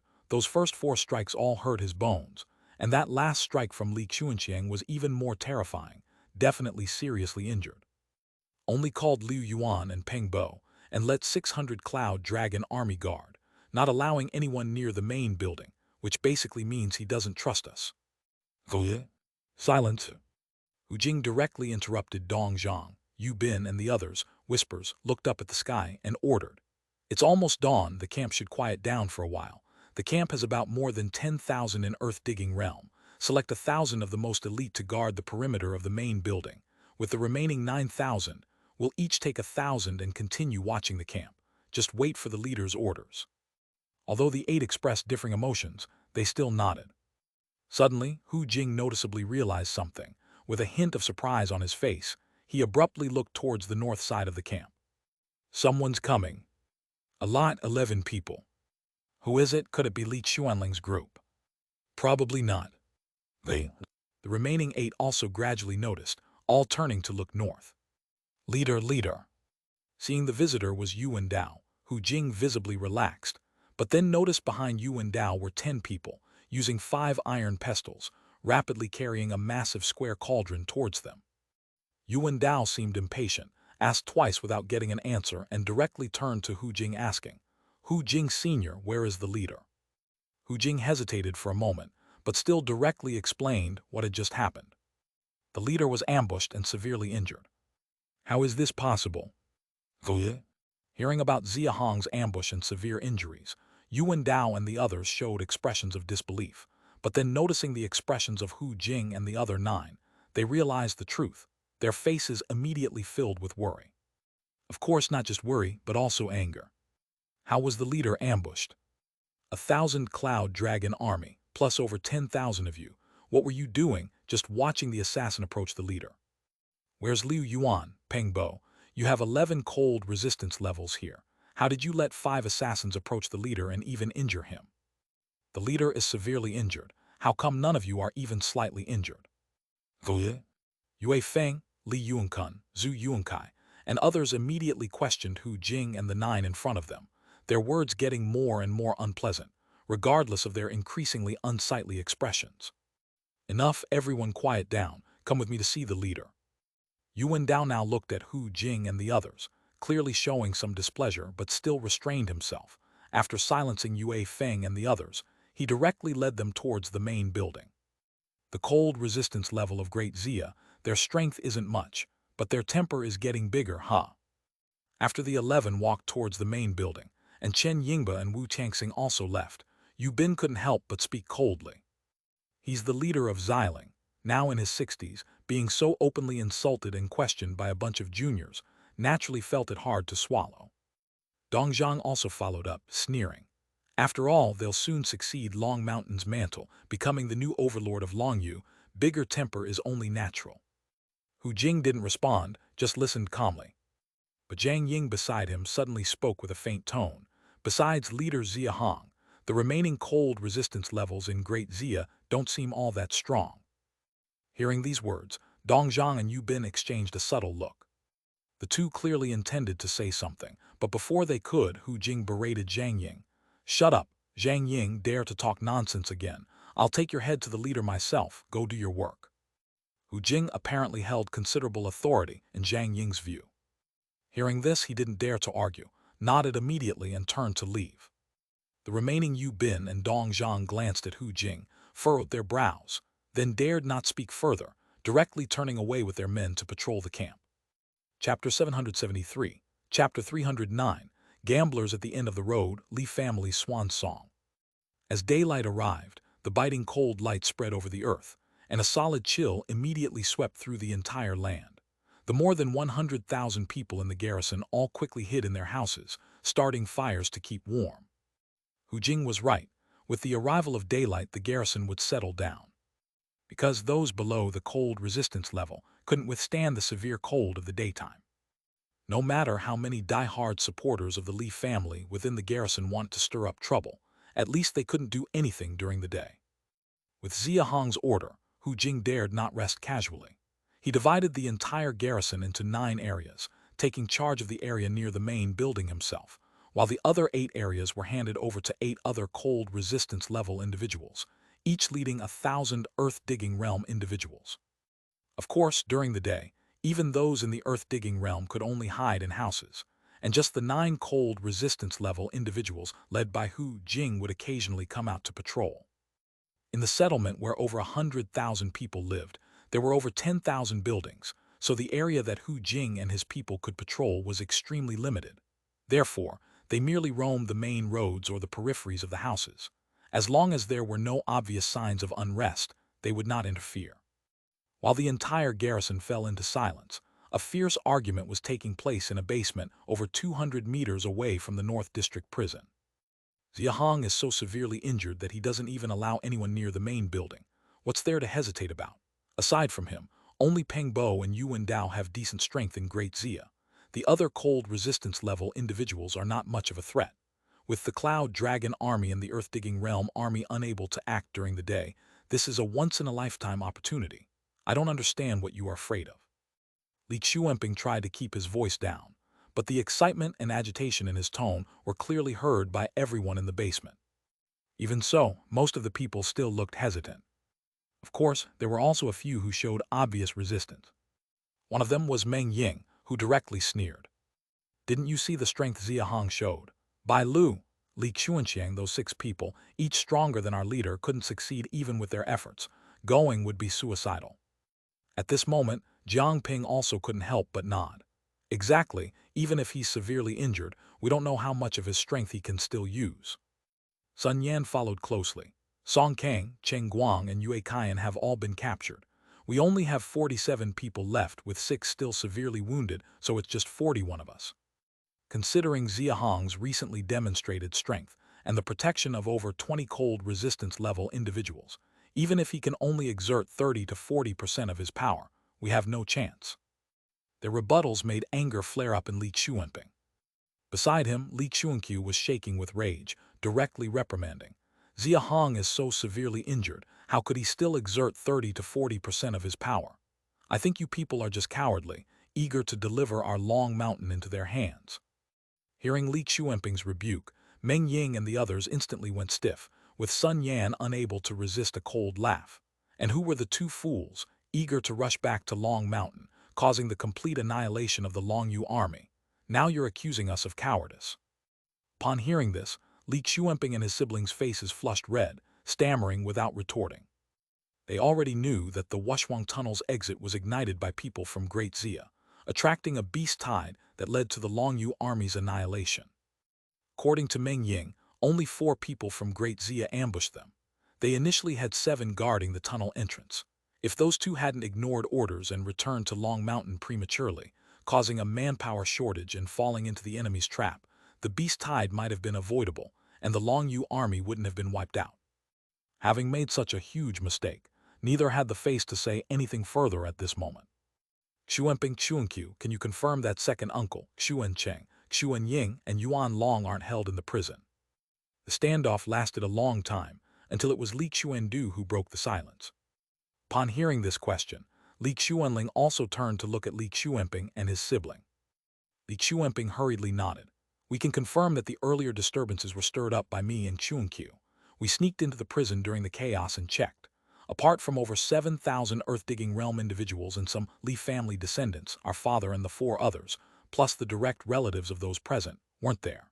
I asked those inside the prison, and they said these people should be detained in the main building by Great Xia. Hearing this, Li Xuandu's face darkened significantly. Li Xuanling closed his eyes, a look of despair flashing across his face. It was clear that Xia Hong, being such a smart person, would firmly hold onto these bargaining chips. 2 paths. Seeing Li Xuanling keeping silent, Li Xuandu at last couldn't hold back and spoke. After saying these 3 words, he continued. The first path is to surrender to Great Xia to save our own and our family's lives. Upon hearing the words surrender, the outsider cold resistance level individuals, including Meng Ying, clearly showed signs of being tempted, but they didn't express their thoughts and instead looked towards Li Xuanling. The Li family members were more direct. Li Xuanping, with a look of defiance, immediately asked, "What about the second path?" "Gamble." Li Xuandu took a deep breath and continued, "Gamble that Xia Hong's injury is severe, that we really can assassinate him. Hu Jing, Yu Bin, and Dong Zhang have not been with Great Xia for long. The current order in the garrison is maintained by 10,000 Earth-digging realm individuals under them. If we can successfully assassinate, persuading these 3 to switch sides shouldn't be difficult. By then, Great Xia will only have those dozen or so cold resistance levels and more than 600 Cloud Dragon army left. Taking them down would not be too challenging." Chapter 774, Chapter 309, Gamblers at the End of the Road, Li Family's Swan Song. The disciples of the Li family, upon hearing these words, immediately became excited. According to Li Xuandu, as long as they successfully assassinate Xia Hong and restore Long Mountain, their previous failures would all be rectified. But what if we lose the gamble? Li Xuanping and his sister became increasingly excited and were about to speak when Li Xuanling, who had been silent for a long time, suddenly threw cold water on the crowd. Li Xuandu's expression slightly tensed. He turned to look at everyone and whispered, "Then we won't even have a chance to surrender." Just now White Dugu's assassination attempt must have been seen by Xia Hong as intentionally facilitated by us. If there's another attempt and it fails again, our Longshan Li family would truly be at its end, and life or death would be entirely at Xia Hong's command. Li Xuanling clearly already knew this answer. She turned to look at the disciples of the Li family on her left, feeling a wave of helplessness, with a sorrowful expression said, "Whether to gamble or not, you all say something." Facing this question, even the 27 disciples of the Li family instantly fell silent, let alone the 14 other surnamed cold resistance level members like Meng Ying. Choosing to gamble means staking their entire lives and those of their family. No one dared to casually give an answer to this question. Not even Li Xuanping. He seemed to have thought of a good idea. His expression lifted and he said, "Leader, if we could turn Hu Jing, Yu Bin, and Dong Zhang and have them release the more than 7,000 Earth-digging realm in the dungeon, plus the 10,000 under their command, wouldn't overthrowing Great Xia be easy?" "Yes. Makes sense. It's a good idea." Seeing the disciples of the Li family gradually become excited, really thinking Li Xuanping's suggestion was feasible, Li Xuanling was so furious she turned her back on them. "How do you plan to turn Hu Jing and the others? Tell us." Meng Ying couldn't stand it and directly asked Li Xuanping with a mocking tone. Li Xuanping was stunned, then replied, "Resources, spiritual medicine, territory. Whatever we have we'll give them, won't that work? But do we even have these things now? The entire Long Mountain, or even the entire Longyu region, is currently in the hands of Great Xia. They have nothing to offer."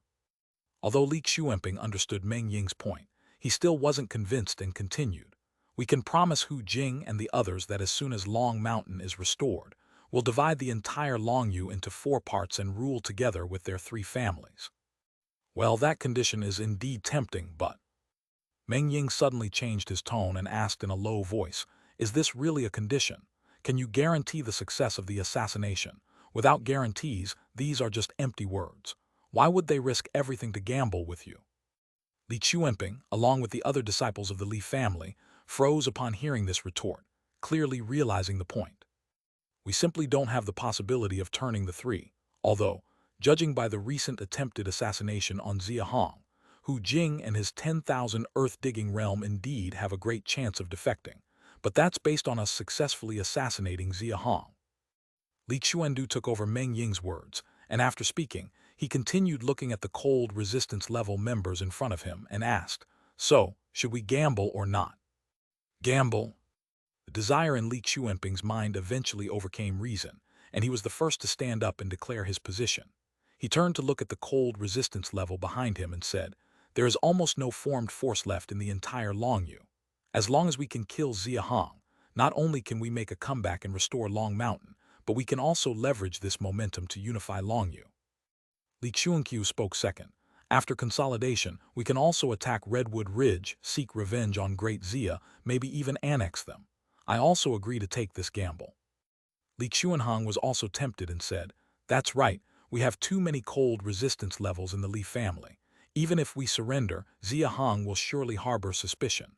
Life under his rule won't be easy, so why not go all out?" The former leader said, "Long Mountain has a destiny. I believe we can win the gamble." Gamble? I agree too. Not only 27 members of the Li family, but Yang Fengping and 2 cold resistance level consorts also voiced their support. All decided to go all in. Meng Ying, Jiang Ping, Sun Yan, and the 8 people behind them all remained silent, and everyone's eyes soon focused on these 11 people. "Leader, we are not. No need to say more, rest assured I won't force you." Meng Ying, feeling guilty, was about to speak, but was interrupted by Li Xuanling raising her hand. "You 11 stay here and wait for the result. If we succeed, I'll send someone to inform you immediately. If we fail, you can go surrender to Great Xia yourselves. Saving your families shouldn't be difficult." Li Xuanling's words undoubtedly made Meng Ying and the others even more ashamed. "All right, since we've decided to go all out, let's prepare." Li Xuanling didn't even look at Meng Ying and the others, but instead moved to the back and lifted an iron plate on the ground, revealing a narrow tunnel just big enough for one person. She didn't randomly lead everyone into this basement. This basement was built by her father with a group when Long Mountain was weak, and the tunnel inside leads directly to the underground of the main building.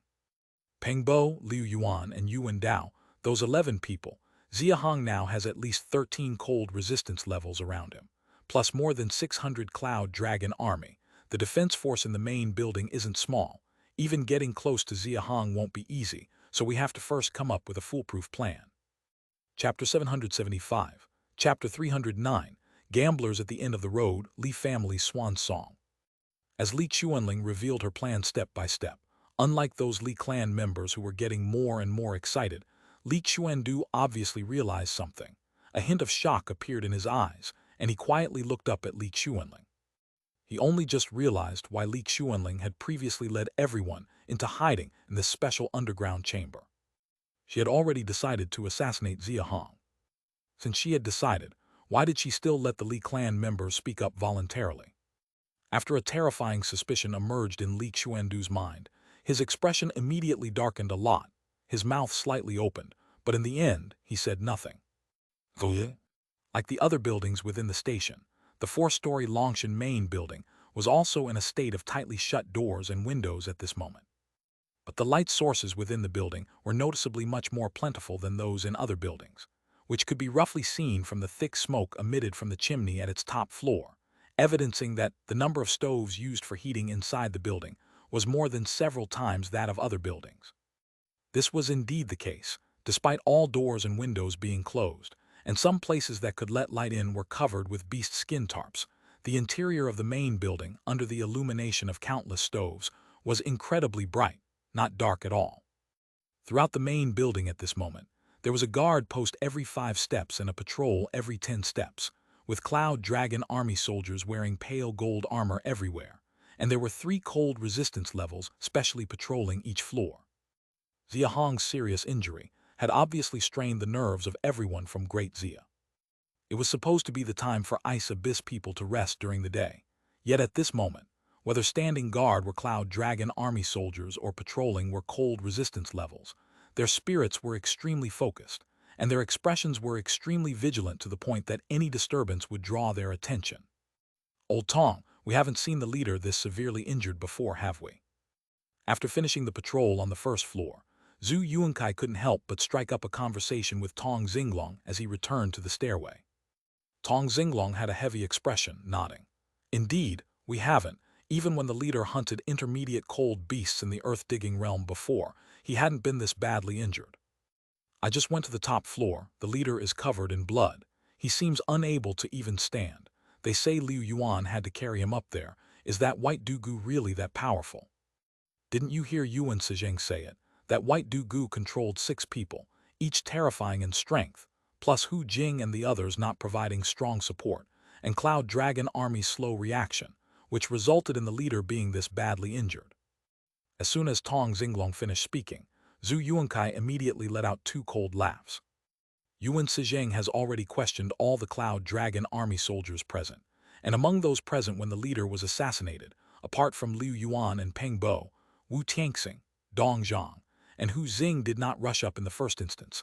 The other Earth-Digging Realm members were so frightened that they continuously retreated. None dared to step up. No wonder the leader only allowed Liu Yuan and Peng Bo to guard him to the main building and instructed Cloud Dragon Army to guard and forbid anyone from approaching. They all harbor suspicions. If you ask me, it's because Hu Jing and his group have something guilty in their hearts. Xiao Kangcheng, who had just returned from a patrol and happened to hear Zhu Yuankai's words, couldn't help but curiously ask. Zhu brother means that the leader will pursue these people's negligence later. Brother Xiao. Brother Xiao is back. Seeing Xiao Kangcheng return, the duo of Tong and Zhu hurriedly cupped their hands in salute toward him. The 3 of them were responsible for the first-floor patrol. Zhu Yuankai pondered for a moment before answering. I'm not sure if the leader will pursue it personally, but once the minister arrives, he will definitely pursue it. On hearing this answer, Xiao Kangcheng immediately nodded. He had a certain understanding of his son-in-law. Xia Chuan, as the minister, was nearly in charge of all affairs in the camp, and when handling other matters, he might still maneuver a bit if he encountered difficulties. But as soon as it involved Xia Hong, he wouldn't show any leniency. Unless Xia Hong personally voiced something, nobody's persuasion would work. Moreover, among the hundreds of thousands of people in Great Xia, the one who respects and fervently admires Xia Hong the most is probably him. Once Xia Chuan gets to Long Mountain and learns of Xia Hong's severe injuries there, or that he nearly died, his reaction won't be hard to imagine. Don't mention Hu Jing, Wu Tianxing, Hu Xing, Dong Zhang, these 9 who dared to hesitate when Xia Hong was attacked. Even the Cloud Dragon Army who were a bit slow, Liu Yuan and Peng Bo, there's a high likelihood they will be reprimanded as well. Hu Jing, Yu Bin, Dong Zhang, those 6, having just defected to Great Xia, I can still understand their hesitation, but Wu Tianxing and Chen Yingba, that's really inexcusable. Wu Tianxing betrayed the beehive, served as Hu's mole. If not for the minister showing him mercy, he would have died countless times over. No need to even mention Chen Yingba. His elder brother Chen Yingyuan is now deeply loyal to the camp, fought side by side with the minister in this hive guard battle, practically putting his life on the line. Yet he, as the younger brother, starts harboring malicious intentions. On hearing Xiao Kangcheng's words, Tong and Zhu both nodded. It's just unknown how the minister will finally. Bang! Tong Xinglong's words were cut off halfway by a loud noise from behind. It was evidently the sound of the ground being broken. Tong Xinglong and the other 2's expressions drastically changed as they turned around and swiftly charged toward the source of the sound. Assassins! It must be Li Xuanling's bunch. Alert, alert! The 3's exclamations, synchronizing almost perfectly with the shouts of the Cloud Dragon Army soldiers on the first floor. The main building wasn't that large, and the commotion from the first floor immediately mobilized all the Cloud Dragon Army soldiers on the upper 3 floors. Chapter 776, Chapter 309, Gamblers at the End of the Road, Li Family's Swan Song. Bang, bang, bang. However, their reaction was clearly a bit slow. To be precise, their strength was lacking. The sound came from the back of the first floor. Xiao Kangcheng and his two companions had just reached the corridor, planning to head to that location. Looking up, they suddenly noticed a group of 27 people charging toward them from the end of the corridor. Li Xuanping, Li Xuanqiu, Li Xuanhong, all are members of the Li family. It's them. Quickly notify the director and others to come down to help. Tong Xinglong and Xiao Kangcheng were involved in the beehive encirclement battle, and instantly recognized that the 27 people in front of them were the cold resistance levels from Long Mountain. 27 people on the first floor. If there's nothing on the second and third floors, come down to help. The main building was only so big, so the three of them naturally didn't need to go up to call people specifically. They just drew their weapons and charged toward Li Xuanping and the others while shouting upstairs a few times. Thump, thump, thump. The Cloud Dragon army soldiers on the first floor had already charged toward Li Xuanping and his group. It was obvious from the sound that there was nothing happening on the second and third floors, as a large number of Cloud Dragon army soldiers were quickly coming down the stairs. Bam!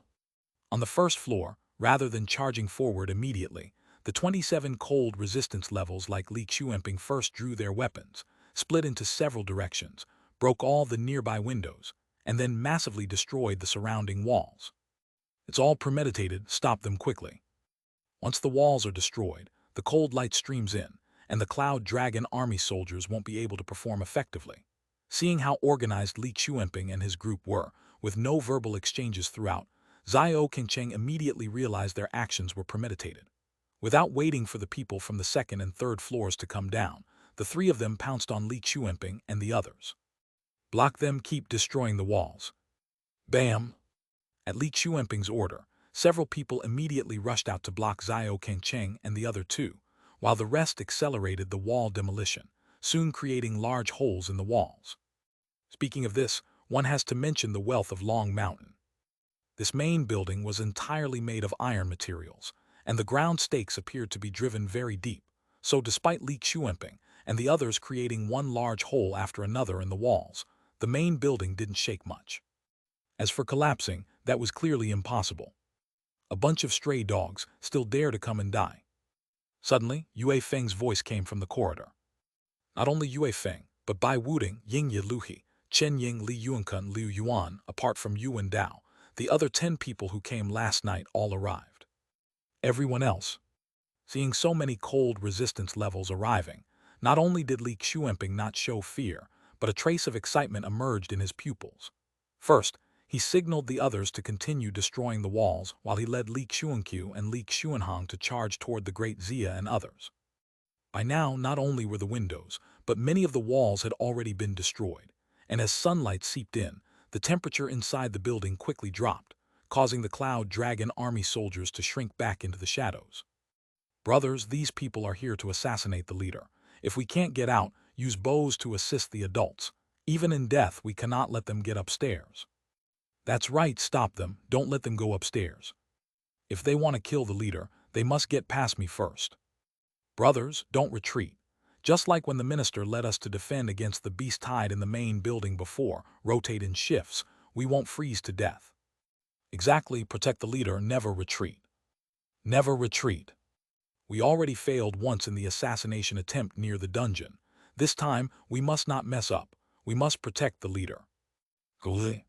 Even as the cold air caused them to start shivering, the Cloud Dragon army soldiers at this moment burst with astonishing fighting spirit. After roaring, they all raised their strong bows, enduring the cold, and aimed at the cold resistance levels who were destroying the walls, firing relentlessly. And as more and more soldiers came down from upstairs, the pressure on Li Xuanping and the others grew, having to deal with 10 people like Yue Feng, while also defending against the iron arrows shot by the Cloud Dragon army. Squirt! Li Xuanping swept away Yue Feng in front of him with a slash and turned to find a fellow clan member who was breaking the walls hit in the left leg by an iron arrow. He hurried over to support him, seeing fear in his eyes, and sternly said in a whisper, "Hold on a little longer, the leader will succeed soon." Hearing his words, that person's expression became revitalized and he nodded. The battle on the first floor seemed intense, but interestingly, after several minutes, no casualties appeared. The reason is simple enough. Although Li Xuanping had 27 people, out of fear that the Cloud Dragon army was numerous, he allocated at least 20 people specifically for destroying the walls. Only he, Li Xuanqiu, Li Xuanhong, and another 7 people in total were actually fighting against the 10 Yue Feng people. The 7 of them were overpowering the 10 Yue Fengs, clearly stronger in ability. But the problem was, with a large group of Cloud Dragon army soldiers shooting arrows at them from the sides, they got constantly interrupted by countless iron arrows whenever they almost reached the killing blow, which was immensely frustrating. As a result, they didn't dare allow the 20 people to stop. If no one continued destroying the walls, letting the cold air in would give more room for the Cloud Dragon army soldiers to maneuver, escalating their troubles. Just as the entanglement on the first floor intensified, suddenly, bam! A loud noise came down from the rooftop. Regardless of whether it was Li Xuanping and the Long Mountain Group or Yue Feng and the Great Xia Group, everyone was momentarily stunned before suddenly looking up at the top floor. The faces of the Long Mountain people were filled with anticipation and excitement. While the Great Xia people clearly realized something, their faces showcased anxiety and unease. But the next sound from upstairs immediately swapped the expressions on both sides. Hu Jing, take those 8 downstairs to assist. Yuan Dao, Peng Bo, Liu Yuan, you also go down, capture them all, don't let anyone escape. It was Xia Hong's voice. Not only that, more importantly, Xia Hong's voice was full of vigor, without a hint of the weakness from the previous assassination attempt. So that's it. The leader was pretending, ha ha ha. I knew it, this rabble attempting to assassinate the leader, what a dream. How could the leader be gravely injured, ha ha. Capture the assassins, the leader said, let no one escape. In stark contrast to the excited Great Xia people, the faces of the Long Mountain crowd turned ashen, their expressions resembling mourning relatives. Cough, cough, you actually dared to gamble. On the rooftop, Xia Hong stood up from the main seat, coughed lightly twice, waved off Liu Yuan who wanted to assist him, full of jest and teasing in his tone before slowly walking down. In the center of the hall, Li Xuanling was pinned to the cold ruins tripod by her own heavenly transformation sword, pierced through the scapula. On the left side, Li Xuanyan had his big saber cut off, and he himself was pinned into a beam column by a long spear, struggling to lift his head, panting heavily, gazing fearfully at Xia Hong, his face filled with horror and fright. Li Xuandu on the right suffered the worst, with a large portion of his chest collapsed, lying motionless on the ground. It was unclear whether he was dead or alive. A pierced scapula was not necessarily a fatal wound. Thus Li Xuanling was still conscious at this moment. But even as Xia Hong walked up to her, she made no move, only gazing blankly at the upper part of the hall, her face showing a serene despair. You should be well aware of the consequences of losing a bet, right? Chapter 777, Chapter 310, the leader is still the best, the consequences of losing the bet. You should be very clear about the consequence of losing a gamble, right?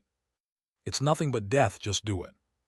Although Li Xuanling's face was full of calm despair, Xia Hong still noticed that trace of unwillingness hidden deep in her eyes. Reflecting on the struggle for dominance in Longyu that started in mid-April and ended at this moment, lasting nearly 3 months, Xia Hong could basically guess what was on Li Xuanling's mind, what she was unwilling about, 8 or 9 out of 10. Are you very dissatisfied? The 3,000 Longyu army, nearly 60 at the cold resistance level, plus 15,000 earth-digging realm, tens of thousands of people, were defeated by the Great Xia, which was inferior in every respect. If Li Xuanling could be satisfied, that would be strange. Suddenly, Li Xuanling turned her head to look at Li Xuanyan on her left, speaking in a deep voice. In mid-April, if it weren't for this fool's indecision, causing Bai Qiacheng, Yu Bin, and Dong Zhang to escape, which led the 3 families to completely turn to Zhejiang later, how would your Great Xia have the opportunity to meddle in Longyu? Li Xuanyan on the ground heard these words. His face immediately flushed with red, lowered his head and couldn't say a word, apparently also admitting that Li Xuanling was right. But Li Xuanling did not look at him, paused for a moment and continued. If it weren't for Li Hu and Yang Zhang leaking information to you, with the power of Long Mountain and Zhejiang, expelling Great Xia from Longyu would have been just a matter of time. Obviously, when Li Xuanling infiltrated the camp last night, she had already learned from others about the process of the camp's fall, and also knew about Li Yang and the others' betrayal. 2 traitors, one from our clan, one from outside, It's bad enough to have our own people turned against us. I gave that bunch of fools more than 2 months, not only failed to capture those two, but they even managed to blend into the new army. After the Battle of Changbai Gully, I repeatedly told the camp to keep a close watch on the dozens of soldiers who escaped back to the camp. If they could have done as I said, where would Li Yang have had the opportunity to persuade Yu Cheng's 3 families in the dungeon? Her face was full of hatred, her voice growing lower and angrier. Li Xuanping and Li Xuanqiu, those 2 fools, just a step away from Wushwang, couldn't resist going back to Long Mountain, leading to the total annihilation of more than 2,300 people. Li Xuanling's words, both inside and out, were accusing the Li family's children of being useless. Clap! Just as she finished speaking, a sound of knees hitting the ground suddenly came from the back of the hall. It turned out that Yu Wendao, Hu Jing, Yue Feng, and others were escorting Li Xuanping, and more than 20 others who had just stormed the first floor. Li Xuanling turned to look at the Li family members behind her, and finally, with a low voice, voiced her greatest unwillingness in her heart. If it weren't for this bunch of fools messing up, I would never have lost to you. Pathetic. The sudden utterance of the word, pathetic, from Xia Hong left Li Xuanling stunned. Even now, you still don't understand where you lost. Xia Hong raised his hand and pointed to Li Xuanyan beside him, smiling. As a leader, you are simply unqualified, at most only a little better than him. What did you say? Hearing this, Li Xuanling's eyebrows shot up, obviously both angered and incredulous at Xia Hong for comparing her to Li Xuanyan. Do you really think that last night I was able to lead an army to break through Long Mountain by relying on Li Hu, Yang Zhang, and the 3,000 people they turned against? Even if we exclude the 3,000 turned against us, your camp still had at least 12,000 earth-digging realm soldiers. Of the remaining 120,000 people, I roughly looked when I came in last night, and at least 1/3 were young strong at the logging realm, which is more than 40,000 people. Counting the total, last night the camp had at least 52,000 soldiers, not counting the rest of the population, far more than that. And in my hands, apart from a force of over 600 Cloud Dragon army, there were only the 7,000 or so earth-digging realm patched together from Zhejiang's 4 families. With at least 7 times the number difference, if your tens of thousands of people at Long Mountain last night could be of one mind, even without that iron stake wall, let alone the 7,000 or so patched army, even if I brought 7,000 Cloud Dragon army, they wouldn't have been able to break through. Xia Hong's voice was ear-splitting. Not only did Li Xuanling freeze, but also Li Xuanyan and Li Xuandu who had just awakened, as well as the Li family members including Yu Wendao and other cold resistance level members of Great Xia, all stood dumbfounded. The only one in the hall, the oldest Hu Jing, remained unchanged in expression, clearly not surprised by Xia Hong's point. Li Xuanling's pupils trembled greatly, her expression suddenly turned painful. She already realized it. Putting aside other factors, just the fact that she, with 3,000 Long Yu army and 51 cold resistance levels, couldn't take down the beehive guarded by only 10,000 earth and digging, was enough to prove Xia Hong's words. Tens of thousands of people, if truly united, how could they not hold off Xia Hong's mere 7,000 plus force? The Longshan camp was already disunited, in a state of collapse. Li Hu and Yang Zhang were just 2 of its reflections. The downfall of the Li family wasn't caused by them, nor by Great Xia, but by the overwhelming majority under your rule at Long Mountain. After Xia Hong pointed this out, he looked at Li Xuanling and continued to sneer. I didn't expect to conquer Long Mountain this quickly either. I said as a leader you're just a little better than Li Xuanyan, and you still aren't convinced. That time at Gourd Valley, you abandoned other earth-digging troops for the Long Yu army, leading to Li Hu and Yang Zhang's rebellion, which then resulted in the disaster of the new army's annihilation at Changbai Gully. I thought you might learn your lesson from that. Who would have expected, last night at the Wushwang Tunnel entrance, for that group of cold resistance-level soldiers, you would once again abandon over 2,000 Long Yu army soldiers. Chapter 778, Chapter 310, The leader is still the best, the consequences of losing the bet. Making the same mistake twice, you are no different from the Li family's fools you curse from your own mouth, in my eyes. All of you only care about yourselves, disregarding others' lives, always weighing and calculating, abandoning this and that, and ultimately you cannot escape being abandoned, ending up with betrayal by all. Hearing Xia Hong's words, Yue Feng, Liu Yuan and Li Yuankun inside the hall couldn't help but clench their fists, their eyes filled with emotion. Whether others understood Xia Hong's words, the three did not know. But they understood almost instantly, because Xia Hong had always been an example for them to follow through his actions. From the humble beginnings of the great Xia to its current rise, no matter what difficulties or dead ends they encountered, leader Xia Hong never abandoned any one of them, no matter how weak they were. It was due to Xia Hong's teachings by example that the three firmly believed that what Li Xuanling did at Hankyang Gourd Valley and Washuang Tunnel entrance would never happen in Great Xia or to them. After listening to Xia Hong's words, Li Xuanling seemed struck by lightning, her heart clearly shaken to its core, the blood drained from her face, her teary eyes hollow, lips tightly pressed, fingertips embedded into her palm, with none of the former grand demeanor of the proud daughter of Longyu. Leader Xia, it's enough to kill me. Why do you need to break my spirit too? The hall was already silent, and Li Tiancheng's aged voice suddenly echoed from the back of the hall, instantly drawing everyone's attention. Step, step, step.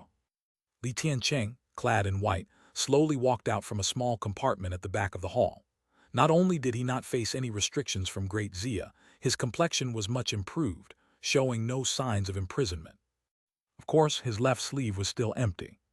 Father, grandfather, the heavenly ancestor is still alive. Second uncle, Li Chuanyan, along with Li Chuenping and over 20 kneeling Li family clan's offspring, were suddenly filled with joy upon seeing Li Tiancheng, and they all started calling out. Li Chuanling merely showed a slight ripple in her eye, not significantly moving. Li Chuandu was pleasantly surprised, but when he realized that second uncle Li Tiancheng ignored the calls of the Li family descendants totally, not even glancing at them, and saw the deep sorrow in Li Tiancheng's eyes, he suddenly had a bad feeling. After all, she is about to become my wife.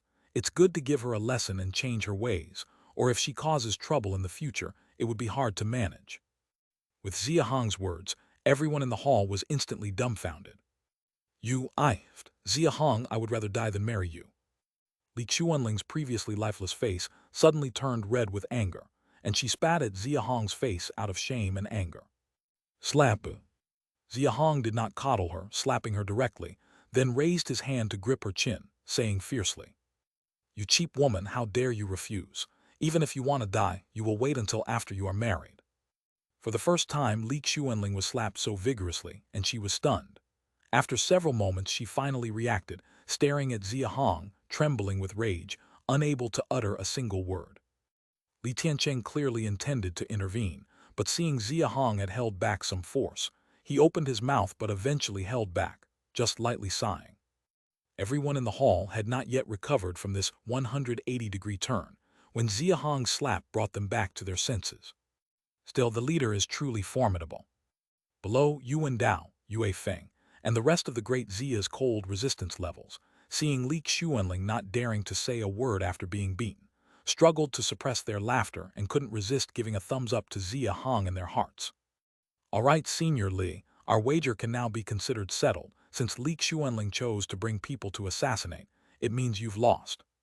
Hiss. As Xia Hong turned his head to speak, a sudden sharp pain emanated from his tiger's mouth. His right hand had been holding Li Xuanling's chin all along, and this woman took advantage of his turning to bite down on his tiger's mouth. Li Xuanling was also at the cold resistance level, with a strength of 22 Chinese letter, and though it didn't penetrate flesh, it did tear the skin membrane, immediately causing blood to ooze out. Xia Hong endured the sharp pain in his tiger's mouth, looking down at the defiant Li Xuanling, forcing himself to suppress his inner fury, and first let out a cold laugh, then turning to Yuan Dao, he said in a deep voice, "First throw all these Li family clansmen into the dungeon, then at night, you lead people to rescreen everyone in the camp, locate every Li family clan's descendant, don't miss a single one." "Yes, my subordinate obeys." Upon hearing this, Yuan Dao clearly understood something. His expression brightened as he quickly cupped his hands in response. All present were cold resistance levels, and although others might not realize, combining Xia Hong and Li Tiancheng's dialogue, they could roughly guess the situation. The expressions of those on the ground, such as Li Xuanping, immediately turned terrified, and while being dragged out of the hall by Yuan Dao and others, they began to shout to Li Tiancheng and Li Xuanling. Father, what wager did you make with leader Xia? Grandfather, I am your biological grandson. Please save me, grandfather. Second uncle, what wager did you make with leader Xia? Xuanling, we are family. You must plead with the leader for mercy on our behalf. Xuanling, save me, save me. Chapter 779. Chapter 310. The leader is still the best. The consequences of losing the bet. Li Tiancheng tightly closed his eyes, his face filled with pain, ignoring the cries of his descendants. Li Xuanling pretended not to hear and stubbornly bit into Xia Hong's tiger mouth, refusing to let go no matter what. Seeing that both his father and Li Xuanling ignored him, Li Xuanping urgently turned his pleas to Xia Hong. Leader Xia, since Xuanling married you, we are now family. Why must you attack your own kin? We sincerely wish to join great Xia. We only ask the leader to grant us a way to live. Grant you a way to live. With a slightly mocking retort, Xia Hong interrupted him, his eyes suddenly filled with murderous intent as he said solemnly, "Who will pay with blood for Huang Yang, Zhu Ling, Ying Xuan, the 3,000 wronged souls of Beehive, and the Cloud Dragon Army soldiers who died attacking Long Mountain?" After speaking, he immediately gave a gesture to Yuan Dao. Yuan Dao and his men understood, swiftly gagging Li Xuanping and the others, then piercing their collarbones with iron hooks to drag the 20-plus people away. But soon, Liu Yuan returned from outside. Leader Meng Ying, Jiang Ping, Sun Yan, along with 8 other non-family cold resistance-level individuals from Long Mountain, are outside seeking an audience. Let them meet with the family members detained in the main building first. I will see them after nightfall. Yes, leader. Hearing Meng Ying and 11 others requested an audience, Xia Hong wasn't surprised at all, arranging for Liu Yuan to take them to see their families, then lowered his head to look at the stubborn Li Xuanling with a contemptuous smile. Let me tell you that basement in the North District, your second uncle already informed me about it. You're not completely foolish, coming tonight only with the Li family people. If you had brought Meng Ying and the 11 others, it would have harmed them. Upon hearing this, Li Xuanling suddenly understood that Xia Hong's severe injury last night was merely an act to lure her into the trap. Her second uncle must have known that Xia Hong wasn't seriously injured, hence he told Xia Hong about the basement in the North District. Why did her second uncle not let her lead the Li family disciples to surrender proactively, but instead bet that she wouldn't bring people to assassinate him at the end? Though confused in her heart, Li Xuanling still refused to release her bite, only rolling her eyes towards Li Tiancheng, her face full of bewilderment. Don't look at your second uncle. Gambling or not is up to me, not him. I told him that if you came looking to surrender with people, I won't kill any Li family disciples, and I'll leave some space for you to develop freely in Longyu. But if you came with people to assassinate me, then, besides you 4, not a single Li family disciple on Long Mountain will be spared. Not a single Li family disciple spared. Upon hearing the last 8 words, Li Xuanling's body trembled, hatred sprouting from her heart. She bit down even harder. Xia Hong didn't mind her, just pointed at Li Xuanyan and Li Xuandu on the ground, signaling to Li Tiancheng. All right, take these 2 out, I want to talk to her alone. Li Tiancheng wanted to say something, but seeing Xia Hong already raising his hand to send guests out, he sighed softly, stepped forward to lift Li Xuanyan and Li Xuandu up from the ground, and slowly left the hall. Let go. Xia Hong took a deep breath, seeing Li Xuanling still stubbornly refusing to let go. Anger flared in his eyes. He raised his hand and slapped her beautiful face again. Smack. Do you think your face is that valuable? If it weren't for the tens of thousands on Long Mountain integrating into Great Xia sooner, you are no different from other Li family clansmen in my eyes. Smack. A loss is a loss. You should have been mentally prepared before the assassination. You should be grateful that some people on Long Mountain are still loyal to your Li family, or there would be no need to spare the lives of you 3 siblings. Smack. I want to see how tough you are, still won't let go. Rip. Li Xuanling's defiance and tenacity caused Xia Hong's anger to rise to a boil. As a peculiar sound rang out, Li Xuanling, who had refused to let go, suddenly opened her mouth in a startled cry. Then the noise inside the hall became increasingly strange. Chapter 780. Chapter 311. Expulsion and unease, Xia Chuan's extreme measures. Second uncle, since leader Xia is going to marry the 4th, why must we be driven to extinction by the Li family? Our wives and children, so many clansmen, they are all your descendants, aren't they? Are we really going to watch them all be executed by the great Xia? Second uncle, please plead with him, or let the fourth plead with him, surely. Cough, cough.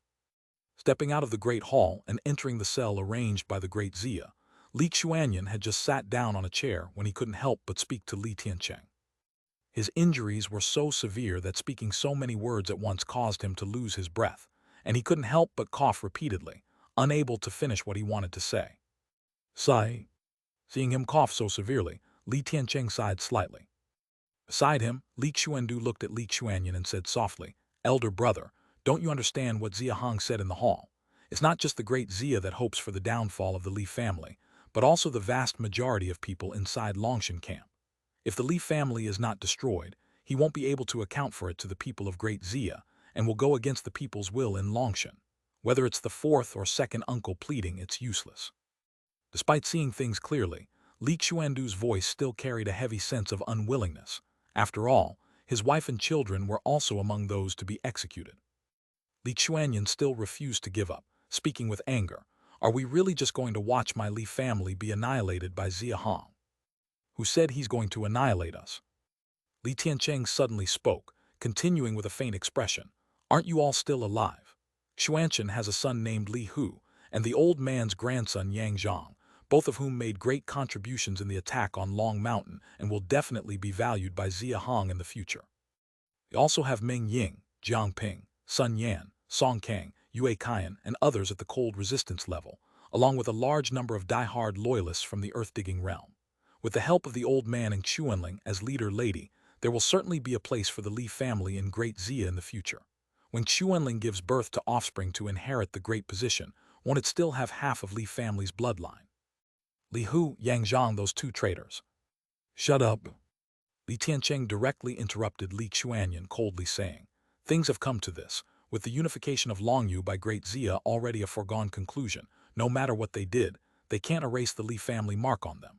Li Hu and Yang Zhang are wise people. They surely understand that if they want a place in Great Xia in the future, they will ultimately rely on us, rely on Xuanling, and as long as this is the case, it will be enough." Li Xuanyan opened his mouth, but in the end he said nothing. Li Xuandu, however, keenly realized that Li Tiancheng did not mention himself and his elder brother, and quietly asked, "Second uncle, will my elder brother and I be exiled from Longyu, right?" Li Tiancheng turned to look at this clever third nephew, feeling a mix of appreciation and sadness at the Li family's inevitable downfall. "That's right, you and Xuanyan, once healed, must leave, and are not allowed to return to Longyu within 10 years.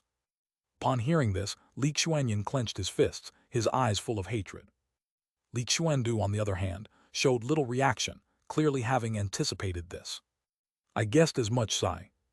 Xia Hong eradicated the Li family and married Li Xuanling, the core reason being to minimize the cost of integrating Long Mountain's more than 10,000 people into Great Xia. Eradicating the Li family conformed to public opinion, simultaneously appeasing those in Long Mountain who opposed Li family's rule and preventing the Li family from rising again. Marrying Li Xuanling was to help Meng Ying, Jiang Ping, and other loyalists of the Li family assimilate more quickly into Great Xia. Li Xuanling, as lady of the house, would henceforth be their support in Great Xia, instilling a natural sense of belonging. Given that to prevent them from nurturing inappropriate thoughts, Xia Hong would not allow him and Li Xuanyan, key figures of the Li family's cold resistance level, to remain in Great Xia, let alone Longyu. Exile from Longyu, not allowed to return within 10 years. It's not complete annihilation, and that's acceptable. Focus on recovery, don't overthink it. The old man is already 88 and doesn't have many years left. From now on in Great Xia, I'll be there to ensure Xuanling isn't left without support, and also to protect the bloodline of Xuanchen. As for you two outside, whether it's a blessing or a curse, it all depends on yourselves." "Second uncle." Li Xuandu and Li Xuanyan looked up at Li Tiancheng, their eyes immediately reddening. The lifespan at cold resistance level is said to be 100, but no one can guarantee it. Their exile from Longyu this time is most likely a final farewell to Li Tiancheng. While the three of them conversed, in another quiet room on the same floor, Meng Ying, Jiang Ping, and Sun Yan also met with their families. "Father, Uncle Ping, Uncle Yan. Dear, you're finally back. Thank goodness you're okay. I've been worried sick these past few days." Father, All three of Meng Ying, Jiang Ping, and Sun Yan are over 50, naturally with many family members. As soon as they entered, over 40 people in the room all stood up in joy and rushed to their sides. The great Xia didn't give you a hard time. Upon entering the room, Meng Ying immediately noticed that his 2 wives and 6 children bore no scars, their clothes clean, and the table filled with lots of untouched food, with no signs of confinement. Not just on his side, but the family members of Jiang Ping and Sun Yan were the same. Meng Ying's eldest son, the 32-year-old Meng Tian, stood up. Being the eldest among the 3 family's children, he clearly had the most information. He approached his father and said, "Not only did they not give us a hard time, but they were quite good to us. Whatever we needed, they would have someone specifically deliver it, with the only requirement being that we couldn't leave this room." Chapter 781, Chapter 311, Expulsion and Unease, and Overzealous Xia Chuan II. Xia Hong's eldest daughter, Xia Ning, couldn't help but speak. Originally Uncle Yue and Uncle Song, Uncle Cheng's families were locked up with us. I heard that last night, Uncle Yue and the others were seriously injured, and the golden armored soldiers just took them away, saying they were to take care of Uncle Yue and the others. Yes, it was truly worrying us to death. Fortunately, you are all right at home. Upon hearing the words of his daughter and wife, Xia Hong was momentarily stunned, then turned to meet the gaze of Meng Ying and Sun Yan, and a flicker of complexity passed through their eyes simultaneously. When Xia Ning mentioned Uncle Yue and the others, she was certainly referring to Yue Kaiyan, Cheng Guang, and Song Kang. The people locked in the room didn't know, but they were well aware that Yue Kaiyan and the others were gravely injured because of the attempted assassination of Xia Hong. Who could have expected that great Xia, instead of punishing the families of Yue Kaiyan and the others, even took them away to care for the 3. "All right, don't worry anymore. You all go and rest first." Meng Ying was the first to comfort the families, then gestured for them to leave, and Xia Hong and Sun Yan also instructed their families to withdraw. Seeing that the 3 wanted to talk about something, a crowd of people immediately retreated. The 3 sat on the chairs, exchanged glances for a moment, but remained silent. Leader's assassination attempt failed, that's already certain. Are we just going to change allegiance directly and turn to Great Xia? Finally, Sun Yan opened his mouth to break the silent atmosphere. Meng Ying smiled bitterly. "What else can we do? Our wives and children are all here, and they've never been troubled from start to finish, clearly aiming to recruit us." Sun Yan seemed to have a slightly different opinion, hesitated, then said, "Isn't this too much of a betrayal to the old leader?" At the mention of the old leader, Xia Hong and Meng Ying's faces immediately revealed a few traces of guilt. The 3 of them, along with Yue Kaiyan, Song Kang, Cheng Guang, Zhou Yuan, and he too who died at Yangyuan Peak, 8 people altogether, are the renowned Longshan 8 Great Vajra, representing Long Mountain's non-native clan. Non-native doesn't mean disloyalty to the Li family. The current scale of Long Mountain is inseparable from their unwavering loyalty to the Li family. To be honest, it's not so much loyalty to the Li family as it is loyalty to Li Tianhua. It's fair to say without Li Tianhua's nurturing, there would be no them. Despite being of non-native clan, some Li family members were quite rejecting them, but Li Tiancheng and Li Xuanling were absolutely wholehearted to them. Compared to Yue Kaiyan, Song Kang, and Cheng Guang, the 3 felt ashamed for surrendering without guts to Great Xia, and naturally added to the guilt towards the old leader who wholeheartedly nurtured them back then. Meng Ying took a deep breath, as if having made a decision, stood up immediately and spoke. "We cannot just surrender like this. The old leader advised me when leaving Long Mountain to assist the young masters with all my might. Now that Long Mountain has fallen, I may be powerless to reverse it, but I must preserve the young masters no matter what, to prevent the old leader's bloodline from being extinguished." Upon hearing those words, Sun Yan and Xia Hong's expressions became dignified, and they nodded immediately. That's right in life, when grass and trees wither in autumn, without the old leader's hard cultivation back then, not to mention reaching cold resistance level, whether I could survive until today is still unknown. If we do nothing, we would have no face to meet him after death. Later on we will ask Leader Xia to ensure he preserves the young master's lives, even at the cost of the remaining decades of our lives, as a token of filial gratitude to the old leader. Hearing Xia Hong's words, Sun Yan pondered for a while and continued. "It's not just us, there are many loyal to the leader. Great Xia captured Long Mountain. They will undoubtedly call everyone together to declare their sovereignty after night falls. At that time, we'll gather all willing to stand up and jointly petition. From Leader Xia's willingness to treat our families with courtesy, it's obvious he's not a brutal person. If he wants us to integrate peacefully into Great Xia, he will surely agree. Sun Yan's suggestion made Meng Ying and Xia Hong's eyes light up. Indeed, if enough people petition, Xia Hong would have to consider. But doing so clearly has some implication of threatening with numbers. Despite being somewhat confident, they were ultimately uncertain about Xia Hong's temperament, unsure of the consequences, and couldn't help feeling a bit uneasy. Why hesitate after all? Death is all there is. At worst, we readily accept our fate, just asking Leader Xia to spare our families. Exactly, to repay the old leader's kindness, I'm willing to take on this risk. Let's do it, regardless of the consequences. The three finally resolved to proceed with it. They didn't notice that among the anxious-faced families in the room, Meng Tian, who spoke just now, had been listening intently, and after hearing the final words of the three, immediately moved towards the door. Second year of Great Xia, July 7th. Half an hour before nightfall, Xia Chuan, who was supposed to come with the army, surprisingly arrived alone in advance. "Big brother, are you all right?" As soon as Xia Chuan entered the long mountain base, he hurried to the top floor of the main building. Seeing Xia Hong with bandages on his body and a somewhat pale complexion, his expression became instantly tense as he inquired about his well-being.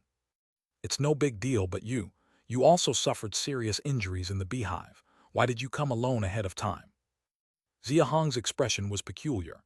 He indeed had 4 knife wounds on his left arm, chest, back, and right waist, but they were not deep, only flesh wounds.